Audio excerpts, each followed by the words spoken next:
এখন যেটা করব সেটা হচ্ছে সরাসরি চলে যাব আমরা আমাদের প্রথম অতিথি হিসেবে আছেন আজকে আফনান ভাই, তার কাছে চলে যাব এবং তার কাছ থেকে একটা ঘটনা শুনে আসবো। আশা করছি যে এই ঘটনাটা আপনাদের অনেক বেশি ভালো লাগবে। চলুন শুরুতেই চলে যায় আফনান ভাইয়ের কাছে। আসসালামু আলাইকুম লিসেনার্স। আসলে ভাই এই ঘটনাটা বেশ ছোট, মানে একদম বেশ ছোট, একদম ছোট ঘটনা। জি, স্ট্রিট একটা লাশের ঘটনা। জি, ঘটনাটির সময় ছিল রাসেল ভাই 2004 সালের দিকে। জি, খুলনার দাকোপ উপজেলার বৈটাঘাটা গ্রামের ঘটনা এটা। জি। তো একজন ভ্যান চালকের সাথে ঘটনাটি ঘটে। ঘটনার কিছু অংশ রাসেল ভাই একটু কমন, আমি আগে থেকে বলে দিলাম। সাধারণত বিষয়টা একটু কমন, এই জন্য বলছিলেন যে এই ঘটনাটা একটু কমন আর কি। সাধারণত আমি একটু অ্যাভয়েড করে যাই কমন বিষয়গুলো, তারপর আজকে বলছি আর কি। আশা করি লিসেনারদের ভালো লাগবে আর কি। তো ঘটনাটি যার সঙ্গে ঘটছিল একজন ভ্যান চালক। উনি শুধু যে ভ্যানে বিভিন্ন মালটাল টানতেন তা না, অনেক সময় দেখা যেত যে অসুস্থ রোগী, এমনকি যদি কখনো পুলিশ খবর দিত, বিভিন্ন লাশও উনি ওনার ভ্যানে নিয়ে আসতেন আর কি, বিভিন্ন গ্রামে উনি পৌঁছে দিতেন। তো 2004 সালে একটা পুরুষ মানুষ, উনি বিষ খেয়ে আত্মহত্যা করেছিলেন। তো তার লাশটি খুলনা সদর যে হসপিটাল, সেই সদর হসপিটালে পোস্টমর্টেম বা আনুষঙ্গিক কাজটা শেষ করতে করতে বেশ রাত হয়ে যায়। তো উনি খুব সাহসী লোক ছিলেন এবং পত্র এলাকায় ওনার বেশ সুনাম ছিল, খুব ইয়াং ম্যান ছিলেন আর কি। তো যার কারণে লাশ পুলিশ পরিবারকে বুঝিয়ে দেন। তো পরিবার বলেন যে আমরা অন্য একটা ভ্যানে চলে আসতেছি, তুমি লাশটা নিয়ে চলে আসো তাড়াতাড়ি। তো উনি বলেন যে আমার সাথে অন্য কোনো লোকের প্রয়োজন নাই, আপনারা নিশ্চিন্ত মনে বাসায় চলে যান, আমি লাশ নিয়ে চলে আসছি। তো সবাই বিশ্বাস করে তারা আগে আগে বাসায় চলে যান, লাশের অপেক্ষা করছিলেন বাড়িতে গিয়ে। তো উনি একাই লাশ নিয়ে আসছিলেন। তো কোনো কারণে ওনার প্রতিমধ্যে ওনার ভ্যানটা আবার একটু খারাপ হয়ে যায়, যার কারণে ও সেটা আবার মেরামত করে আবার ফিরতে ফিরতে আর একটু দেরি, ঘন্টাখানেক দেরি হয়ে যায় আর কি। বেশ লেট হয়ে যায়। এটা আসলে অনাকাঙ্ক্ষিত ছিল যে এটা হবে, এমনিতেই টায়ার পাংচার হয়ে যায়, এগুলো ঠিকঠাক করতে। আবার সন্ধ্যার পরে একটু গ্রাম অঞ্চল, মেকারও পাওয়া যাচ্ছিল না, এই জন্য একটু দেরি হয়ে যায় আর কি। তো উনি যখন ফিরছিলেন লাশ নিয়ে, তো ওই বৈটাঘাটা গ্রামের মানে মাঝখান দিয়ে চলে গেছে, একটা খুব ভালো রাস্তা আর কি, পাকা রাস্তা। তো একটা জায়গায় একটা ব্রিজ রয়েছে। তো ব্রিজে ওঠার সময় বেশ মানে একটু উঁচু হয়ে ব্রিজে উঠতে হবে এবং নামার সময় আবার বেশ ঢালু। তো উনি যখন ব্রিজটা যখন উঠবেন, তখন উনি ভ্যানের সিট থেকে নেমে হাত ধরে টেনে টেনে ব্রিজের উপরে ওঠানোর চেষ্টা করেন। হঠাৎ দেখছিলেন যে কি ব্যাপার, ভ্যানটা আটকে গেল কেন। তো পিছন দিকে তাকিয়ে দেখে মোটামুটি 6-7 বছরের একটা ছোট্ট মেয়ে, ফ্রক পরা একটা মেয়ে, সে মানে চুল এলোমেলো, সে 2 হাত ধরে ভ্যানটা টেনে ধরে রাখছে, মানে সে উঠতে দেবে না। তা উনি মনে করেছেন যে আশেপাশের মানে ওটা কিন্তু একদম মানে জনমানবহীন এলাকা ছিল না রাসেল ভাই, আশেপাশে ঘরবাড়ি ছিল। তো উনি চিন্তা করেছেন হয়তো আশেপাশের বাড়ির কোনো দুষ্টু মেয়ে সে এসে ওই ভ্যানটা টেনে ধরেছে। আচ্ছা। তো উনি খুব বকাঝকা করেন, এই এত রাত্রে কি করো, যাও চলে যাও, এরকম বলে দেখে যে সে মেয়েটা ছেড়ে দিয়ে আবার দৌড়ে চলে গেল। তো উনি চিন্তা করেন যাক আপদ বিদায় হয়েছে। তখন উনি স্বাভাবিকভাবেই ভ্যানটা ব্রিজে উঠিয়ে আবার ভ্যানে উঠে যখন নামা শুরু করেন, বেশ দ্রুত গতিতেই ভ্যানটা নামছিল। তো হঠাৎ করে উনি চিন্তা করলেন কি ব্যাপার, ভ্যানে একটু ভার বেশি মনে হচ্ছে আগের থেকে। তো পিছন দিকে তাকিয়ে দেখেন ওই মেয়েটা ভ্যানের পিছনে মানে বসে আছে এবং পা দুলিয়ে বেশ মানে আয়েশ করে বসে আছে। তো উনি ওই ভ্যান দ্রুত গতিতে যাচ্ছিল, উনি ভ্যানটা একটু গতি কমিয়ে দিয়ে ব্রেক করে সাইডে নিয়ে এসে তখন বলেন, এই তুমি এখানে কি চাও, কি করো? তো ওই মেয়েটা কিছুই বলে না, শুধু হাসে আর কিছু বলে না। তো উনি বেশ আরো বকাঝকা করলেন যে যাও চলে যাও। তো তাও যায় না। শেষ পর্যন্ত উনি মানে এতটাই বিরক্ত হন যে উনি ভ্যানটা রেখে রাস্তার পাশে গিয়ে একটা লাঠি ভাঙেন, একটা মানে গাছ ভেঙে একটা লাঠি তৈরি করে ওকে তাড়া করেন। বেশ দেখে যায় মেয়েটা আবার চলে গেল, ওই লাঠি মানে তাড়া খেয়ে চলে গেল। তো উনি আবার ভ্যান চালানো শুরু করেন। তো এখন রাসেল ভাই আর একটা অদ্ভুত ঘটনা ঘটে, সেটা হচ্ছে উনি হঠাৎ করে কি মনে হচ্ছে পিছনে একটু নড়াচড়ার শব্দ। তো পিছন দিকে তাকিয়ে দেখেন ওই মেয়েটি ওনার ঠিক পিছনে বসে আছে। এবং সাধারণত ভ্যানে একদম ড্রাইভারের দুপাশে কিন্তু আমরা বসার জায়গা আছে ভ্যানে। ভ্যান কিন্তু রাসেল ভাই রানিং চলা অবস্থায় কিন্তু কখনো ড্রাইভারের ওই পাশে ওটা বসা যায় না, থামার পরে তারপর উঠে বসতে হয় ধীরে সুস্থে। দেখে ওই মেয়েটি ওনার ঠিক পিছনে ওইভাবে বসে আছে। তো উনি এইবার রাসেল ভাই খুব ভয় পান। প্রথম দিকে উনি দুই সময় কখনোই মনে হয় নাই যে এটা অন্য কিছু হতে পারে, তো এখন উনি ভয় পান যে কি ব্যাপার, এরকম তো আসলে বসার কথা না, এটা নিশ্চয়ই অন্য কিছু। তো উনি দ্রুত ভ্যান থামিয়ে লাফ দিয়ে ভ্যান থেকে নেমে যান। নেমে যাওয়ার পরে তখন উনি তারপর একটু মনে সাহস সঞ্চয় করে বলতে থাকেন, এই তুমি কে, বলো। সে কিছুই বলে না। তারপর উনি আবার একটু মনে সাহস করে আয়াতুল কুরসি পড়ে ওই মেয়েটাকে আবার তাড়া করা শুরু করেন। তো রাসেল ভাই উনি দেখছিলেন যে মেয়েটা আবার দৌড়ে সে ব্রিজের উপর উঠে গেল, এবং ব্রিজের উপরে উঠে যাওয়ার পরে ব্রিজের দুই পাশটা সাধারণত রাসেল ভাই একটু উঁচু থাকে। তো ওই মেয়েটা নিচ দিয়ে তো পানি প্রবাহিত হচ্ছিল, মেয়েটা ওই উঁচু জায়গায় গেল এবং সুন্দর করে ওই পাশ থেকে সে ব্রিজের নিচের দিকে নেমে গেল। ঠিক যেমন রাসেল ভাই এমন যে বিল্ডিং এর ছাদ যেখানে শেষ হয়ে গেছে সেখান থেকে কেউ একজন হেঁটে আবার নিচে নেমে গেছে, ঠিক যেমন টিকটিকি বা মাকড়সা যেভাবে নেমে যায়। এবং দেখে কি ওই মেয়েটা ওই ব্রিজের পাশ থেকে নেমে ব্রিজের নিচ দিয়ে হেঁটে, মানে স্পাইডারম্যানের মতো, মানে মাথা নিচে দিয়ে হেঁটে আবার ওই পাশ দিয়ে উঠছে, মানে মনে হয় বৃত্তাকারে ব্রিজটাকে প্রদক্ষিণ করছে, এরকম কয়েকবার করছে। তখন রাসেল ভাই উনি এতটা ভয় পান, বলছেন উনি এইবার খুব সাংঘাতিক কোনো কিছু একটা খপ্পরে পড়ে গেছেন। তো যেহেতু রাসেল ভাই প্রথমে বললাম জায়গাটা কিন্তু একদম জনমানব শূন্য ছিল না, আশেপাশে ঘরবাড়ি ছিল, তো উনি ওখানে ভ্যানটা রেখে দ্রুত বিভিন্ন বাড়ির যেদিকে আছে ঘরবাড়ি ওদিকে চলে যান। ওদিকে গিয়ে লোকজনের ডাকাডাকি করেন, কিছু লোককে বলেন যে এই সমস্যা, আপনারা একটু সাথে আসেন, আমার সাথে একটা লাশ আছে, আপনাদেরই গ্রামের লোক আর একটু সামনে বাড়ি। তখন ওরা সেই বাড়ির যারা আছে চিনতে পারেন যে হ্যাঁ ওই বাড়িতে একজন লোক মারা গেছে, ও তার লাশ, আচ্ছা চলো যাই। তো ওনারাও আসেন, এসে দেখে রাসেল ভাই কোনো ভ্যান বা লাশ কোনোটাই পাওয়া যাচ্ছে না। তো খুঁজতে খুঁজতে দেখা যাচ্ছে ওইটা পিছন দিকে ব্রিজের পাশে ওনার ভ্যান এবং লাশটা পড়ে আছে। তো লাশটা সবাই মিলে ভ্যান এবং লাশটা টেনে তুলেন উপরে। তো টেনে তোলার পরে রাসেল ভাই খেয়াল করেন যে লাশের হাত, তারপর পায়ের কাছে এবং ঘাড়ের কাছে মাংস খুবলে কেউ যেন উঠিয়ে নিয়েছে। তো সবাই বললো হয়তো বা এখানে শিয়াল বা কুকুর বা এই কাজটা করে, সবাই এতটুকুই বললেন। কিন্তু রাসেল ভাই মনে হচ্ছিল যে ঠিক মানে চাকু দিয়ে কেটে নিলে যেমন হয়, মানে অন্য জায়গায় অন্য শিয়াল বা অন্য কিছু কামড় দিলে তো আঁচড়ের দাগটা এরকম কিছু থাকে, ওরকম মনে হচ্ছে চাকু দিয়ে খুব সুন্দরভাবে এটা কেটে নিয়ে গেছে, মানে মসৃণ ভাবে কেটে নিয়ে গেছে। তো এরপরে রাসেল ভাই উনি লাশ নিয়ে যান, পরিবারের কাছে সব ঘটনা বলেন, তার এই ধরনের দুর্ঘটনার জন্য ক্ষমা প্রার্থনা করেন। পরিবারের লোক যাক ভাই সমস্যা নেই, আপনি বেঁচে ফিরছেন, এটাই শুক্রিয়া, তারাও বিষয়টা স্বাভাবিকভাবেই নেন আর কি। তো রাসেল ভাই এটাই ছিল ঘটনাটি কালেক্ট করার জন্য সৈকত তারপরে রূপম আমাকে খুব হেল্প করেছে। ঘটনাটি আরো মাঝে ভুলে গেছিলাম আর কি, পরে আবার আমি ওদের কাছ থেকে শুনে নিয়েছি, ওদেরকে অসংখ্য ধন্যবাদ।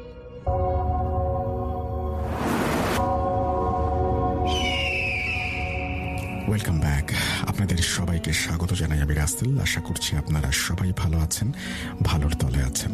আমিও ভালো আছি আর ভালোর তলে আছি। চলে যাব আরও একটি ঘটনায়, যদি ভালো লাগে সাথে থাকবেন। ধন্যবাদ রাসেল ভাই, ধন্যবাদ লিসনারদেরকে। আমি সোহাগ, রাজশাহী সোহাগ, মিরপুর থেকে এসেছি। তো রাসেল ভাই আমি যে ঘটনাটা বলবো এটাও খুব রিসেন্ট একটা ঘটনা। এটা হচ্ছে 2018 সালের ডিসেম্বর মাসের ঘটনা। তো কোনো একটা কারণে আমি রাজশাহীতে যাই। রাজশাহীতে যাওয়ার পরে একটু ছুটিতে ছিলাম। রাজশাহীতে যাওয়ার পরে ওখান থেকে আমার কয়েকজন ফ্রেন্ড মিলে আমরা হচ্ছে কি যে নদীতে যাই, মানে পদ্মা নদী। সম্ভবত আমি বলে রাখি যে আমাদের রাজশাহীর পাশ দিয়ে পদ্মা নদী বয়ে গেছে, আর পদ্মা নদীর ওই পাশে আমাদের বাংলাদেশের মধ্যে কিছু গ্রাম আছে, 2-3টা গ্রাম আছে, যে গ্রামগুলো পার হলে তারপরে আমরা মানে ইন্ডিয়ান বর্ডার পাই। তো আমার যে ঘটনাটা, সেই ঘটনাটা হচ্ছে ওই গ্রাম কেন্দ্রিক বলতে যে ওই গ্রামে এখন পর্যন্ত বিদ্যুৎ বিচ্ছিন্ন, আজও পর্যন্ত। কারণ কিছু ক্ষেত্রে দেখা যায় যে কয়েকটা পোল দিয়ে কিছু ঘরে এখন পর্যন্ত বিদ্যুৎ গেছে, বাট এখনো ওগুলোতে এখনো ফুলভাবে বিদ্যুৎ যায়নি। আর সেখানে ব্যবহার হয় ওই সোলার সিস্টেমের যে লাইটের ব্যবস্থা, এই সোলার মাধ্যম দিয়েই তারা বিদ্যুতের চাহিদাটা পূরণ করে। তো আমি যে ঘটনাটা বলবো, ওখানে একজন জেলে, ওনার নাম ছিল হচ্ছে রশিদ মিয়া নামের একজন জেলে। তো উনি ওনার ভাতিজাকে নিয়ে প্রত্যেকদিন মাছ মারতে যেত। তো বলে রাখি যে ফাল্গুন চৈত্র মাসের দিকে যখন নদী শুকিয়ে যায় তখন নদীর মাঝখানে কিন্তু অনেক বড় চর পড়ে। আমাদের রাজশাহীতে দেখা যায় যে মনে হয় যে নদীর মাঝখানে একটা গ্রাম জেগে গেছে, এরকম অনেক মানে ফসল টসল চাষ হয়, এই কারণে দেখা যায় যে ঘর বাড়ি তৈরি করে ফেলে অনেকে ফসল পাহারা দেওয়ার জন্য, এরকম। তো সেই চরগুলোর মধ্যে মানে কিছু সাইডে দেখা যায় যে অনেক বড় ভাবে পানি জমে থাকে, মানে চরগুলো ওই পানিগুলো আর নদীতে যেতে পারে না, যখন নদী শুকিয়ে যায় তখন ওই পানিগুলো ওখানেই থেকে যায়। তো এই জায়গাগুলোকে বলে হচ্ছে, তাদের ভাষায় যেটা আমি বলছি, যে এই জায়গাগুলোকে বলে দামু, দামু হিসেবেই খ্যাত। তো এই দামুতে অনেক পানি থাকে, আর এই দামুটা যেটা হচ্ছে কি যে নদী যখন শুকিয়ে যায় তখন এই দামুতে অনেক মাছ আটকে যায়।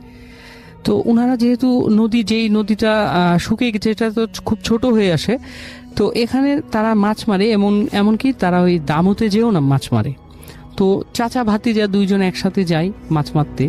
তো এটা একেবারে অলমোস্ট শোনা আমার কাছে, যে রশিদ সাহেব নিজেই আমাকে বলেছে, উনি বৃদ্ধ মানুষ এখন, উনি আমাকে বলেছে।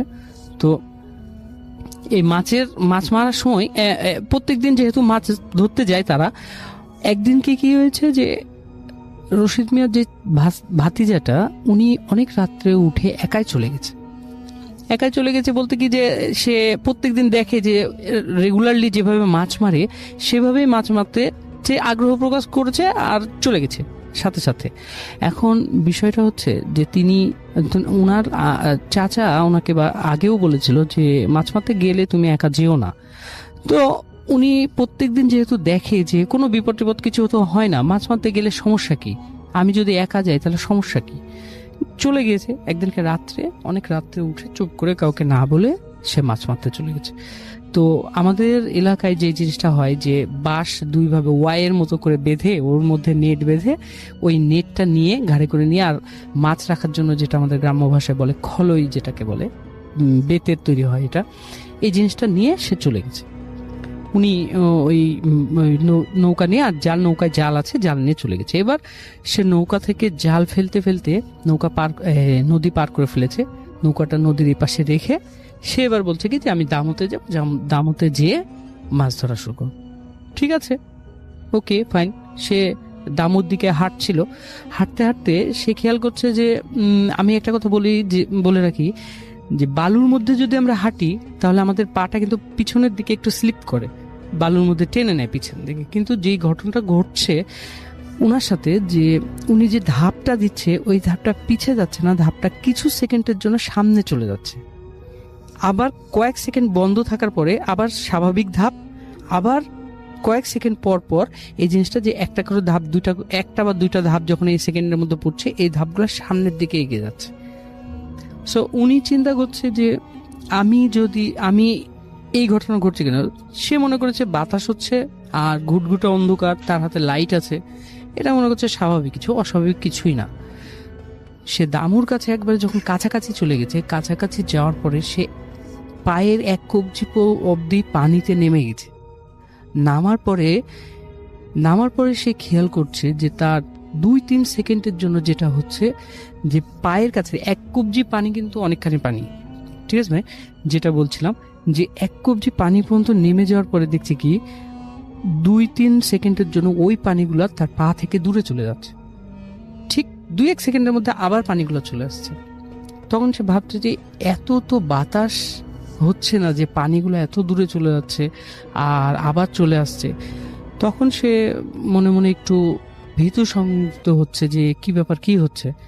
এরপরে সে যখন পায়ের দিকে লাইট মারে তখন এবার দেখছে কি যে সে যেখানে দাঁড়িয়ে আছে ঠিক 2-3 সেকেন্ড পর পর সে নিজেই মুভ করছে, মানে যে বালুর উপরে দাঁড়িয়ে আছে সে নিজেই মুভ করছে। এবার মানে তাকে টেনে নিয়ে যাচ্ছে, যেটাকে বলা হয় আমাদের গ্রাম্য ভাষায় যেটাকে বলা হয় যে টেনে নিয়ে যাচ্ছে। আবার কি হচ্ছে যে 2-3 সেকেন্ড পর থেমে যাচ্ছে, আবার 2-3 সেকেন্ড পর আবার একটু যাচ্ছে। এইভাবে যেহেতু চরের মধ্যে অনেক ঘুটঘুটে অন্ধকার থাকে, আর ওখানে তো দামু, অন্ধকার, চারিদিকে অন্ধকার, তখন সে চারিদিকে এবার লাইট দেওয়া শুরু করেছে। লাইট দিতে দিতে যখন দামুর মাঝখানে লাইট দিয়েছে, অ্যাকচুয়ালি ভাই এটা শোনার পর আমার গুজবাম হচ্ছিল, যে এখনো হচ্ছে। তো যখন লাইট দিয়েছে তখন দেখছে এই যে পানির উপরে একজন বসে আছে, পানির উপরে একজন বসে আছে, আর এটা এমন একটা জন্তুর মতো, মানুষের মতো বলবো না, যে তার 2টা হাত আছে, 2টা পা আছে, কিন্তু জন্তুর মতো, যে পুরো গা একেবারে কালো লোমশ, অলমোস্ট গোটা গা কভার, লোমে একেবারে ঢাকা, সে বসে আছে এবং তার চোখ দুটো একেবারে নীল চোখ একেবারে। তো সে যে কাজটা করছে ওই যে ইয়েটা, যে জন্তুটা, ওই জন্তুটা যে ওই তার জিহ্বাটা যখন পানির মধ্যে ছেড়ে দিচ্ছে, তখন সব পানি বালু সব 2-3 সেকেন্ডের জন্য উঠে যাচ্ছে, মানে কাছে চলে আসে, মানে অলমোস্ট সংকুচিত হয়ে যাচ্ছে। যে আবার জিহ্বাটা তুলে নিচ্ছে, তখন পানিগুলো আবার ছেড়ে যাচ্ছে। এই জিনিসটা দেখার পরে সে খুব জোরে চিৎকার করতে শুরু করে, আর ওই লাইটটা ওর দিকেই ধরে রাখে। আমরা স্বভাবতই জানি যে মানে আলো দেখলে নাকি সবকিছু চলে যায়। তো লাইটটা ওর দিকে যখন ধরেছে, তখন এই যে নীল চোখগুলা মনে হচ্ছে আরো নীল হয়ে গেছে। এই জিনিসটা দেখে খুব চিৎকার করার পর সে দৌড়াতে দৌড়াতে ওখান থেকে দৌড়াতে দৌড়াতে ওই নৌকার উপরে এসে সেন্সলেস হয়ে যায়। এরপরে যখন ওনার আঙ্কেল যখন খোঁজা শুরু করে যে আমার ভাতিজাটা কই, বাসায় জিজ্ঞেস করছে যে মাছ ধরতে যাবো, ভাতিজা কই, তখন ওনার ভাইয়ের ওয়াইফ, যেটা ওই ছেলেটার মা, বলছে যে কেন, ও তো চলে গেছে মাছ মারতে, কেন আপনার সাথে যায়নি? দেন উনি বলছে না, আমাকে তো কিছু বলেনি। তখন এবার শুরু হয়ে গেছে খোঁজাখুঁজি, খুঁজতে খুঁজতে যেয়ে দেখছে নৌকা নদীর ওই পাশে। এখন আরেকজন নৌকাকে বলেছে যে আমাকে তাড়াতাড়ি নিয়ে চলেন। নিয়ে যেতে যেতে যখন হচ্ছে কি যে যখন ওই পাশে চলে যায়, যে দেখছে নৌকার উপরে ওই ছেলেটা সেন্সলেস হয়ে পড়ে আছে। তাতে যখন কাছে গেছে, গোটা গায়ে অনেক খামচানোর দাগ, মানে ওর গোটা গায়ে খামচানো। তখনও কিন্তু সূর্য উঠেনি, মানে ভোর, পুরো গাটা খামচানোর দাগ। সে মানে এমন ভাবে খামচানো যে রক্তাক্ত হয়ে আছে এইভাবে। এখন যখন ওই ছেলেটাকে মানে নদীর এই পাশে নিয়ে আসা হয়, নিয়ে আসার পরে যখন মানে বাসায় নিয়ে এসে চিকিৎসা করার জন্য নিয়ে আসা হয়, এর মধ্যে একটা ঘটনা ঘটে, আশ্চর্য যে ঘটনাটা রাসেল ভাই কি বলবো, যে যখন আস্তে আস্তে সূর্য উঠছে সকালের, ওর গায়ের মধ্যে অনেক লোম গজাচ্ছে। যে লোমটা, হ্যাঁ, এটা শুনে আমিও খুব অবাক হয়েছি। হ্যাঁ, অনেক লোম গজাচ্ছে, যেটা খুব কালো কুচকুচে এবং মোটা হচ্ছে লোম গজাচ্ছে। এক সময় সূর্য যখন একেবারে উঠে যায়, তখন ওর গোটা গায়ে, পুরো শরীরে কোনো জায়গা বাদ ছিল না যে এই লোমগুলা বাদ ছিল না, একটা জায়গাও ফাঁকা ছিল না, পুরো গায়ে লোম হয়ে যায়। লোম হওয়ার পরে যখন মানে ঠিক একদিন পরে ছেলেটা খুব অসুস্থ হয়ে পড়ে, যেহেতু এরকম একটা অস্বাভাবিক জিনিস হচ্ছে তার মধ্যে, একটা সময় যে একদিন পরে ছেলেটা মারা যায়।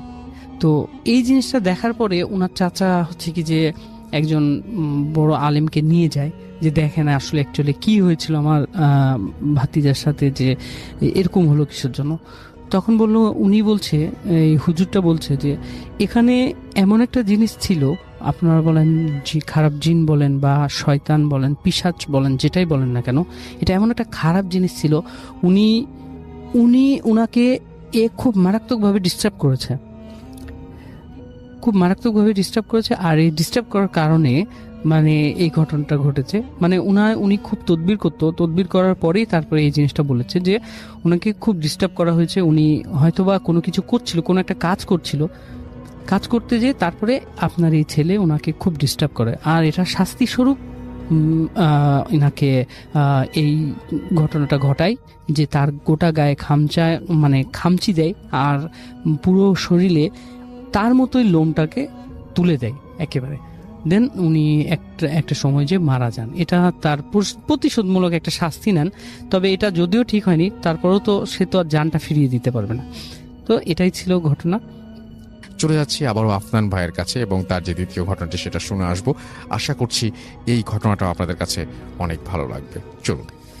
প্রিয় লিসেনার্স, আসসালামু আলাইকুম। আমি আফনান, আশা করি সবাই ভালো আছেন, সুস্থ আছেন।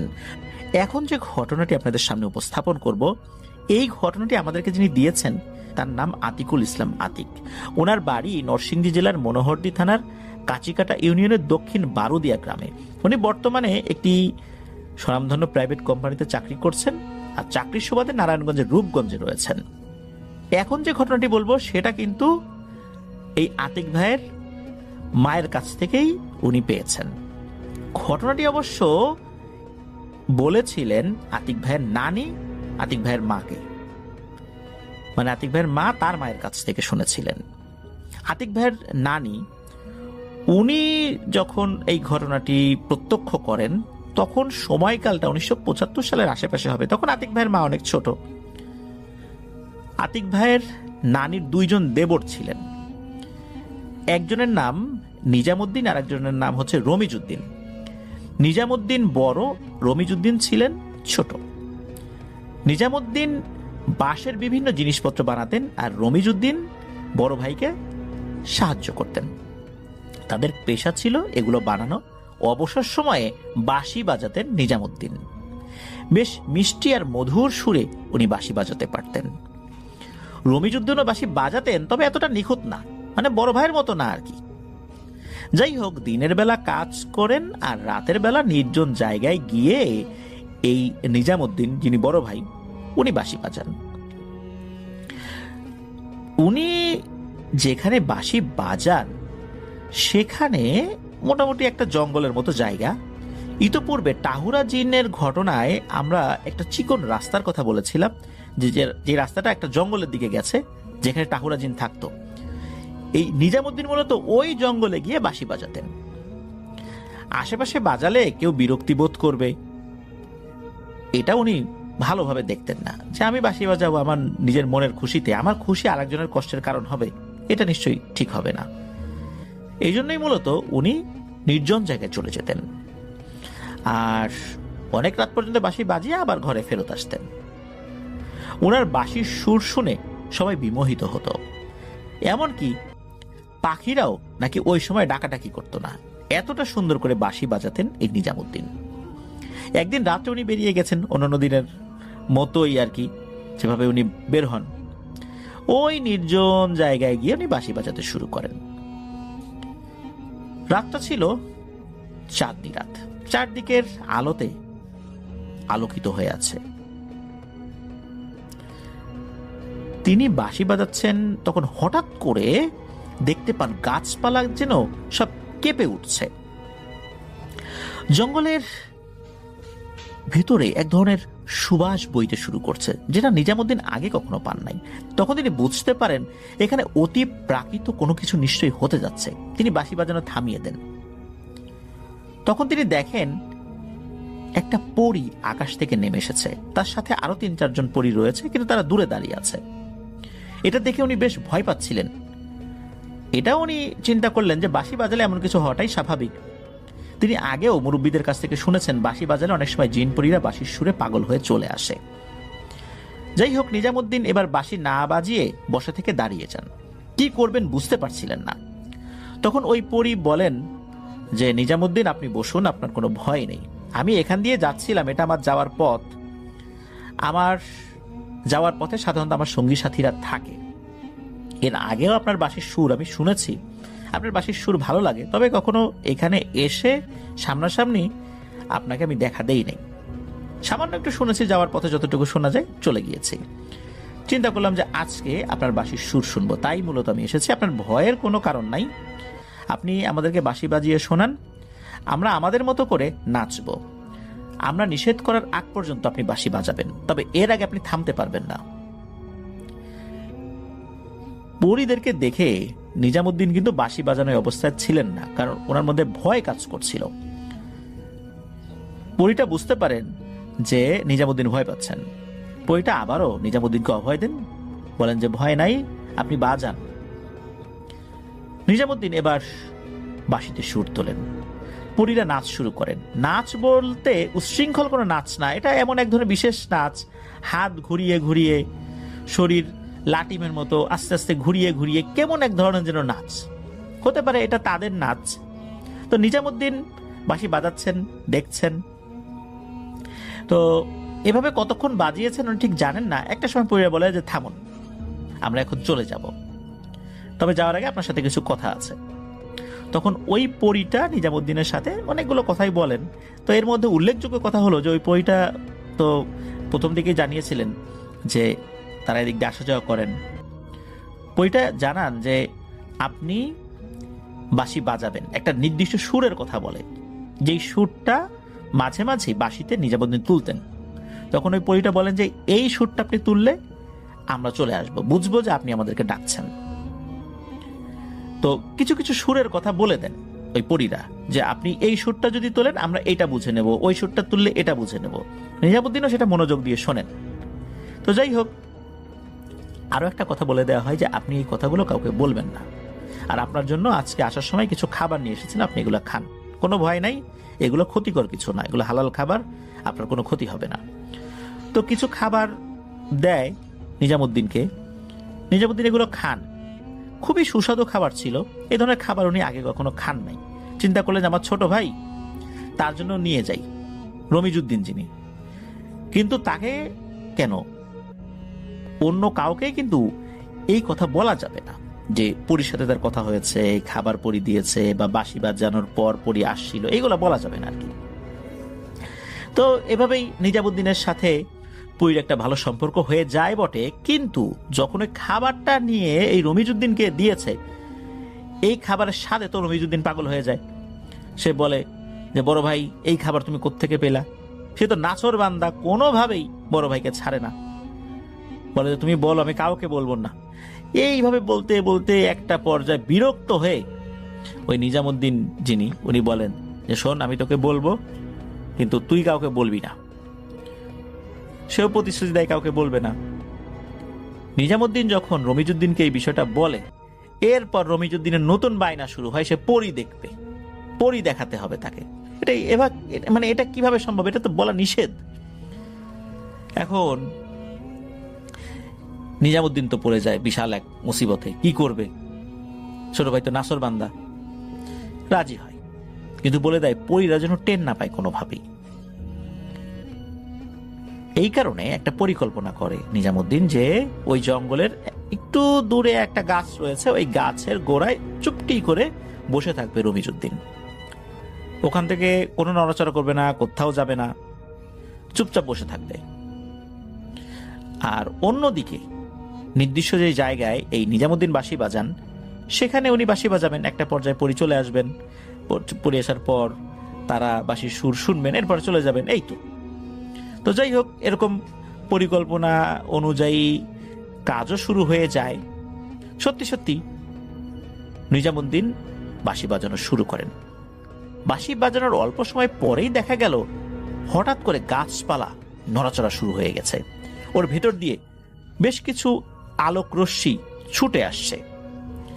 আলোক রশ্মিগুলো ছুটে এসে থেমে গেল নিজামুদ্দিনের সামনে। আলোক রশ্মিগুলো রূপ নিল মানুষের অবয়বে। সেই পরীগুলো মূলত এভাবেই দৃশ্যমান হলো।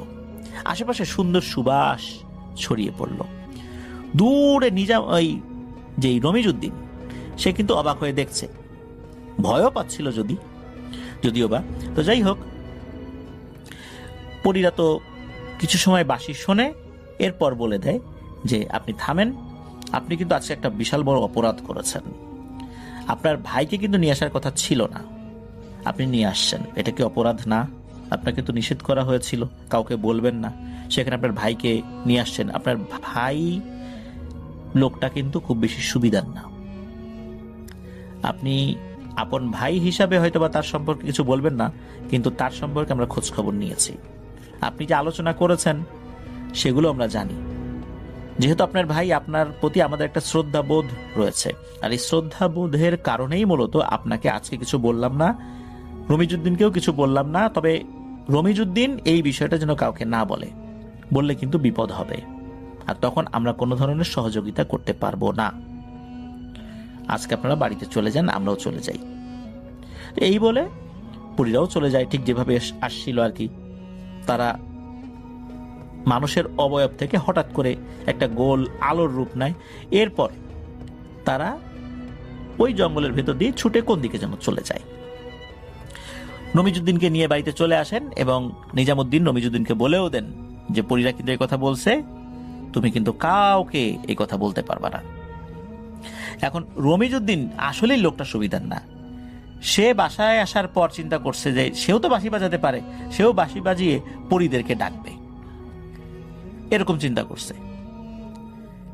নিজামুদ্দিন যেদিন বাসায় থাকবে না, ওই দিন সে এই অপকর্মটা করবে, এরকমই সে পরিকল্পনা করেছে। সত্যি একদিন নিজামুদ্দিন উনি বাড়িতে ছিলেন না, ওই দিন কি করেছে, এই রমিজুদ্দিন সে ওখানে গিয়েছে, সে বাঁশি বাজিয়ে পরী নামাবে। এখন ওইখানে সে গিয়েছে, অনেকক্ষণ ধরে বাঁশি বাজিয়েছে, কিন্তু না, কোনো পরী নাই, কিচ্ছুই নাই। বাঁশি বাজাতে বাজাতে মাথা ব্যথা শুরু হয়ে গেছে, গলা ব্যথা শুরু হয়ে গেছে। এরপর বিরক্ত হয়ে আবার বাড়িতে চলে আসছে।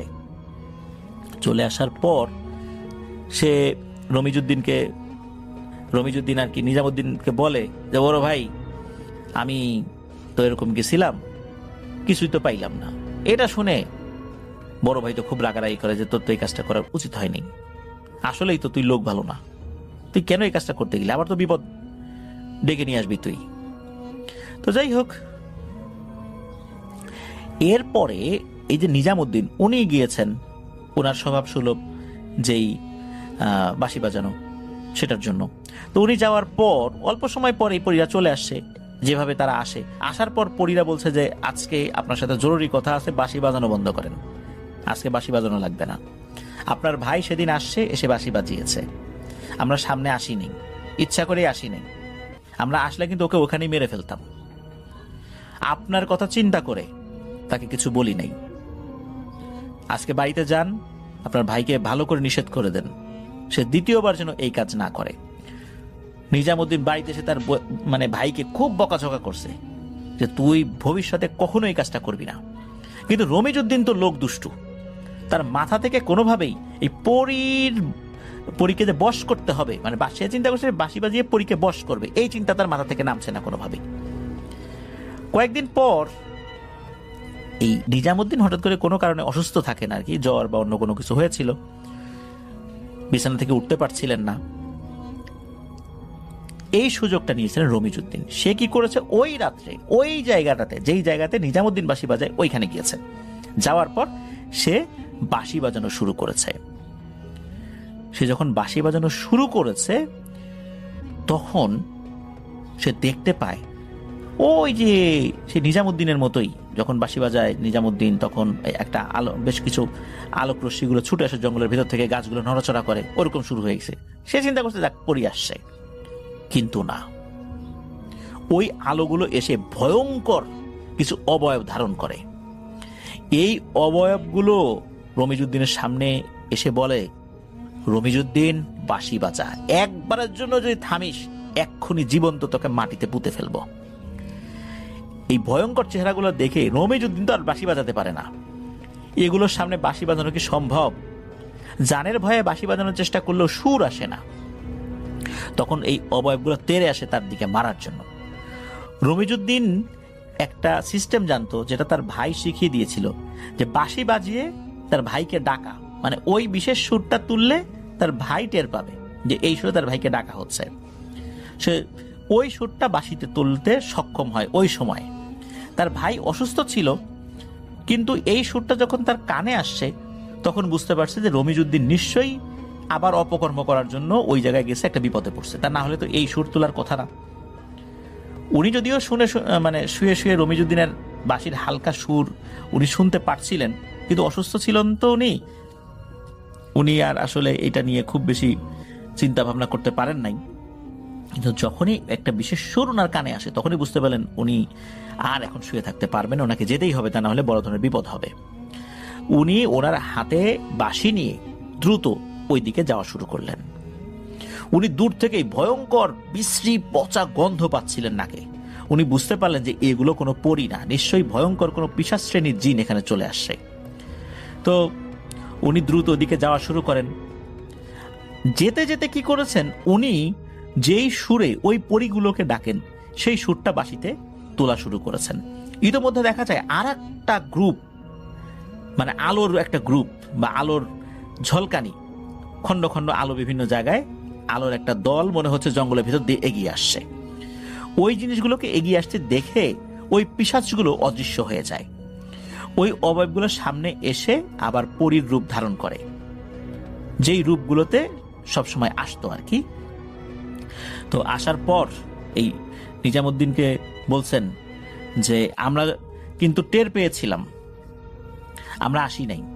সে বাঁশি বাজানো শুরু করেছে আবারও, আমরা আসি নাই। এরপর দেখলাম যে এদিক দিয়ে যাওয়ার পথে এক ধরনের পিশাচগুলো তারা এখানে আসছে। আমরা ইচ্ছা করে আসি নাই, কারণ রমিজুদ্দিনের একটা পাওনা ছিল। কিন্তু যখন দেখলাম যে আপনি আসছেন এবং আপনি আবার আমাদেরকে আহ্বান করলেন, শেষ পর্যন্ত আর না এসে থাকতে পারলাম না। আমরা আসার কারণে এগুলো চলে যায়। তবে এই পিশাচগুলো কিন্তু আপনার ভাইকে ছাড়বে না, তার অনেক বড় ক্ষতি করবে। আজকের মতো চলে যান, ভবিষ্যতের জন্য সাবধান হয়ে যান। কিন্তু আপনার ভাই, ওর বিষয়ে আমরা কোনো ধরনের কোনো পদক্ষেপ নেব না। আপনাকে আগের থেকে সতর্ক করেছিলাম যে আপনার ভাই লোক ভালো না, তার লোভের কারণেই আজকে ও বিপদে পড়েছে, আপনার ভাইকে সাবধানে রাখবেন। এই বলে পরীরা চলে যায়। তো রমিজউদ্দিনকে আবার কি করেছিল, এই যে অল্প সময় পেয়েছিল যতটুকু ওই পিশাচ শ্রেণীর জিনগুলো, যখন নিজামুদ্দিন আসছিলেন, পরীগুলো আসছিলেন, এর মধ্যবর্তী সময় তখন ওই জিনগুলো এই রমিজউদ্দিনকে বেশ কয়েকবার আছাড় মেরেছিল। আর এই আছাড় খেয়ে রমিজউদ্দিনের অবস্থা খুব খারাপ হয়ে গিয়েছিল। অনেক দিন ধরে ট্রিটমেন্ট করা হয়েছিল, আস্তে আস্তে উনি সুস্থ হয়েছিলেন। তো যাই হোক, সুস্থ হওয়ার পর রমিজউদ্দিন কোনো একটা কারণে তার মায়ের সাথে ঝগড়া করে বাড়ি থেকে বের হয়ে যায়। উনি তো অবিবাহিত ছিলেন, আর উনি বের হয়ে কি করেছেন, ওনার বাড়ি বের হয়েছেন অবশ্য রাতের বেলা। ওনার বাড়ির পাশেই ছিল ধানের জমি, আর ওই সমস্ত জমিগুলোতে ওই সময় পানি দেওয়ার জন্য এক ধরনের পাড়া কল ছিল। পাড়া কল কেমন, পায়ের চাপে, মানে পায়ের পাড়া দিয়ে পানি তুলতে হতো, এই জন্যই ওই কলগুলোকে পাড়া কল বলতো। তো রমিজউদ্দিন রাগ করে ওই পাড়া কলের পাশে একটা ছোট্ট ঘর ছিল, ওই ঘরে চলে যায়। তো পরিবারের সদস্যরা মনে করেছে সে রাগ করে চলে গেছে, আবার আসবে। ওই সময় তার ভাই নিজামুদ্দিনও ছিল বাড়িতে, চিন্তা করছে আসবে, চলে আসবে। তো রমিজউদ্দিন ওই ঘরের মধ্যে কি করছেন, বেশ কিছুক্ষণ বাঁশি বাজিয়েছেন নাকি, ওই বের হওয়ার সময় বাঁশিটা হাতে করে নিয়ে গেছে। সে ওই ঘরের মধ্যে শুয়ে শুয়ে বাঁশি বাজাচ্ছে নিজের মতো করে। হঠাৎ করে তার প্রকৃতির ডাকে সাড়া দেওয়ার জন্য বাইরে যাওয়ার দরকার হয়। তো উনি বাইরে গিয়েছেন, হঠাৎ করে তার কানে আওয়াজ আসে, মনে হচ্ছে ঘুঙুর পায়ে কেউ হেঁটে যাচ্ছে। কে হেঁটে যাচ্ছে এটা উনি বুঝতে পারছেন না, খোঁজার চেষ্টা করছেন, কে হাঁটে কে হাঁটে। হঠাৎ করে অপূর্ব চেহারার একটা মেয়েকে উনি দেখতে পান। এই মেয়েটাকে দেখে রমিজউদ্দিন এক ধরনের মোহে পড়ে যায়। সে ওই মেয়ের পেছনে যাওয়া শুরু করে। একটা সময় তার হুঁশ আসে, আরে সে কোথায় যাচ্ছে? সে তো সেই ভয়ঙ্কর জঙ্গলের কাছে চলে এসেছে যেখানে তার যাওয়া মানা ছিল, যেখানে গিয়ে বাঁশি বাজাতে গিয়ে পিশাচদের খপ্পরে পড়ে মারাত্মকভাবে আহত হয়েছিল। দীর্ঘ চিকিৎসা নিয়ে সে এখন কিছুটা সুস্থ। সে নিজের অজান্তেই ওই জায়গায় চলে এসেছে। সে বুঝতে পারে সে সেই পিশাচগুলোর খপ্পরে পড়েছে। আসলে সে এই সুন্দরী নারীর অবয়বে ভয়ঙ্কর এক পিশাচকে দেখেছে। এটা যখন সে বুঝতে পারে, তখনই দেখা গেল ওই নারী অবয়বটা ভয়ঙ্কর একটা অবয়ব ধারণ করেছে, আর ওই অবয়বটা ওই সময় তাকে আক্রমণ করে। রমিজউদ্দিন পিছনে ঘুরে দৌড় দেওয়ার চেষ্টা করে, কিন্তু লাভ হয় না, ওই অবয়বটা তার উপর আক্রমণ করে। ওই অবয়বটা কি করেছে, রমিজউদ্দিনকে বারবার শুধু থুতু ছিটাচ্ছে, এবং এই থুতুগুলো খুবই পিচ্ছিল জলীয় পদার্থ। বারবার থুতু ছিটাতে ছিটাতে তার সমস্ত শরীর পিচ্ছিল করে ফেলেছে। রমিজউদ্দিন কোনোভাবেই ওই অবয়বটার সাথে পেরে উঠছিল না। একটা পর্যায়ে সে জ্ঞান হারায়। পরদিন সকালবেলা এক কৃষক তাকে উদ্ধার করে বাড়িতে নিয়ে আসে। বাড়ির সবাই তাকে জ্ঞান ফেরানোর অনেক চেষ্টা করে, কিন্তু কোনোভাবেই তার জ্ঞান ফিরছিল না। আর তার গায়ে যে ধরনের পিচ্ছিল পদার্থগুলো ছিল, এগুলো কোনোভাবেই যাচ্ছিল না। সাবান দিয়ে বারবার শরীরে ডলে দেওয়া হচ্ছিল, তারপরে এক ধরনের আঁশ জাতীয় জিনিস দিয়ে তার শরীরকে বারবার ডলে দেওয়া হচ্ছিল, তারপর সাবান দেওয়া হচ্ছিল, তারপরও কোনোভাবেই ওই জলীয় পদার্থগুলো তার শরীর থেকে যাচ্ছিল না। তাকে একটা পর্যায়ে জিজ্ঞেস করা হয় যখন তার জ্ঞান ফেরে কি হয়েছিল, সে কাঁপা কাঁপা কণ্ঠে সেই ঘটনাটা খুলে বলে। এটা বলার পর রমিজউদ্দিন আস্তে আস্তে নিস্তেজ হতে থাকে, আর আকাশের দিকে বড় বড় চোখ করে কিছুক্ষণ তাকিয়ে থাকে। এরপর তার শরীরের ভেতর থেকে এক ধরনের গড়গড় গড়গড় আওয়াজ বের হতে থাকে।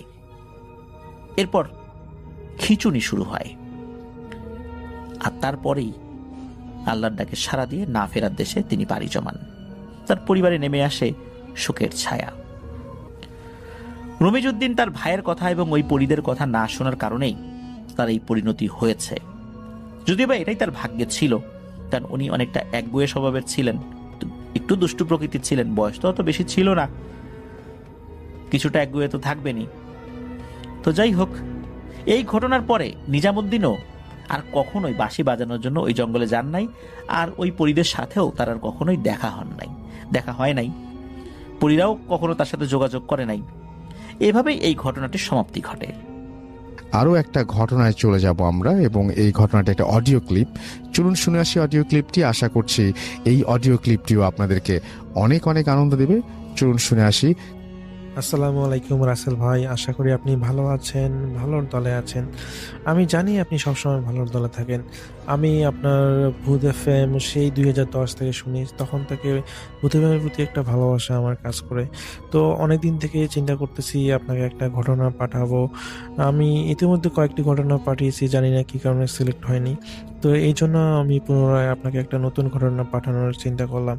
আশা করি ঘটনাটা যদি আপনার ভালো লাগে অবশ্যই অবশ্যই শেয়ার করবেন। তো আমি ঘটনায় ফিরে যাই। ঘটনাটা আমাকে যিনি শেয়ার করেছেন তার নাম হচ্ছে আরমান। তো আরমান ভাই তার বাসা হচ্ছে রংপুরে, কিন্তু রংপুরের কোথায় এটা তিনি শেয়ার করতে মানা করেছেন। তো তিনি আমাকে যেভাবে শেয়ার করেছেন আমি চেষ্টা করব আপনার কাছে সেভাবে শেয়ার করার। তো ঘটনা বলতেছেন আরমান ভাই। রংপুর শহরের ঠিক উত্তর দিকে মাহিগঞ্জ এলাকার বেশ পুরনো এই মাহিগঞ্জের বুকে চিরে চলে যাওয়া দীর্ঘ রাস্তাটার এক কোণে আসছে খাসবাগ এলাকা। তো খাসবাগের ভিতরের দিকে এগোলে বিশাল এক জঙ্গল আর জীর্ণ শীর্ণ কিছু পুরনো ইটের দালান চোখে পড়ে, যা আসলে কয়েকশো বছরের পুরনো জমিদার বাড়ি ধ্বংসাবশেষ। সেই ধ্বংসাবশেষের গা ঘেঁষেই রয়েছে গ্রামের সবচেয়ে প্রাচীন কবরস্থান, যেটাকে স্থানীয়রা কালু পীরের মাঠ বলে চিনে। ঘটনা ছিল 2013 সালের অক্টোবর মাসের এক গুমোট রাতের। নাম আমার হচ্ছে আরমান। তখন আমি সদ্য অনার্সে ভর্তি হয়েছি। আমার বন্ধু সজীবের খাসবাগের বাড়িতে একটা বিয়ের দাওয়াত ছিল। তো সজীবের বাসাটা ছিল একদম সেই পুরনো কবরস্থানের শেষ মাথায় একটা নির্জন বাগানের ভিতর। তো ঘটনাটা ঘটেছিল রাত যখন আনুমানিক 11:30। বিয়ের অনুষ্ঠান শেষ করে আমরা বন্ধুরা মিলে বাড়ির ছাদে আড্ডা দিচ্ছিলাম। হঠাৎ করেই সজীবের বড় ভাই শামীম ভাই এসে বললেন, তোরা এখানে চেঁচামেচি করিস না, আজ অমাবস্যা, জানিস না, যা বাসায় যা। তো এই রাতে কালু পিঠের মাঠে কি উচ্চস্বরে কথা বলে না। আমরা শহরের ছেলে, এইসব কুসংস্কার আসলে শুনে হেসে দিয়েছিলাম।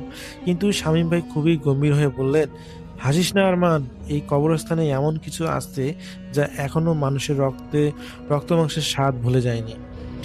তো এটা বলে যে ভাইয়া চলে যায়। যখন রাত 8টা যখন একটা বাজে, তখন আমি সিদ্ধান্ত নিলাম বাড়ি ফিরে যাব। আমার বাসা ছিল ধাপ এলাকায়। সজীব আর অন্যরা অনেক বারণ করলো, বলল রাতটা থেকে যা। কিন্তু আমার তখন জেদ চেপেছে। সাইকেল নিয়ে একাই রওনা হলাম। রাস্তাটা একদম ফাঁকা।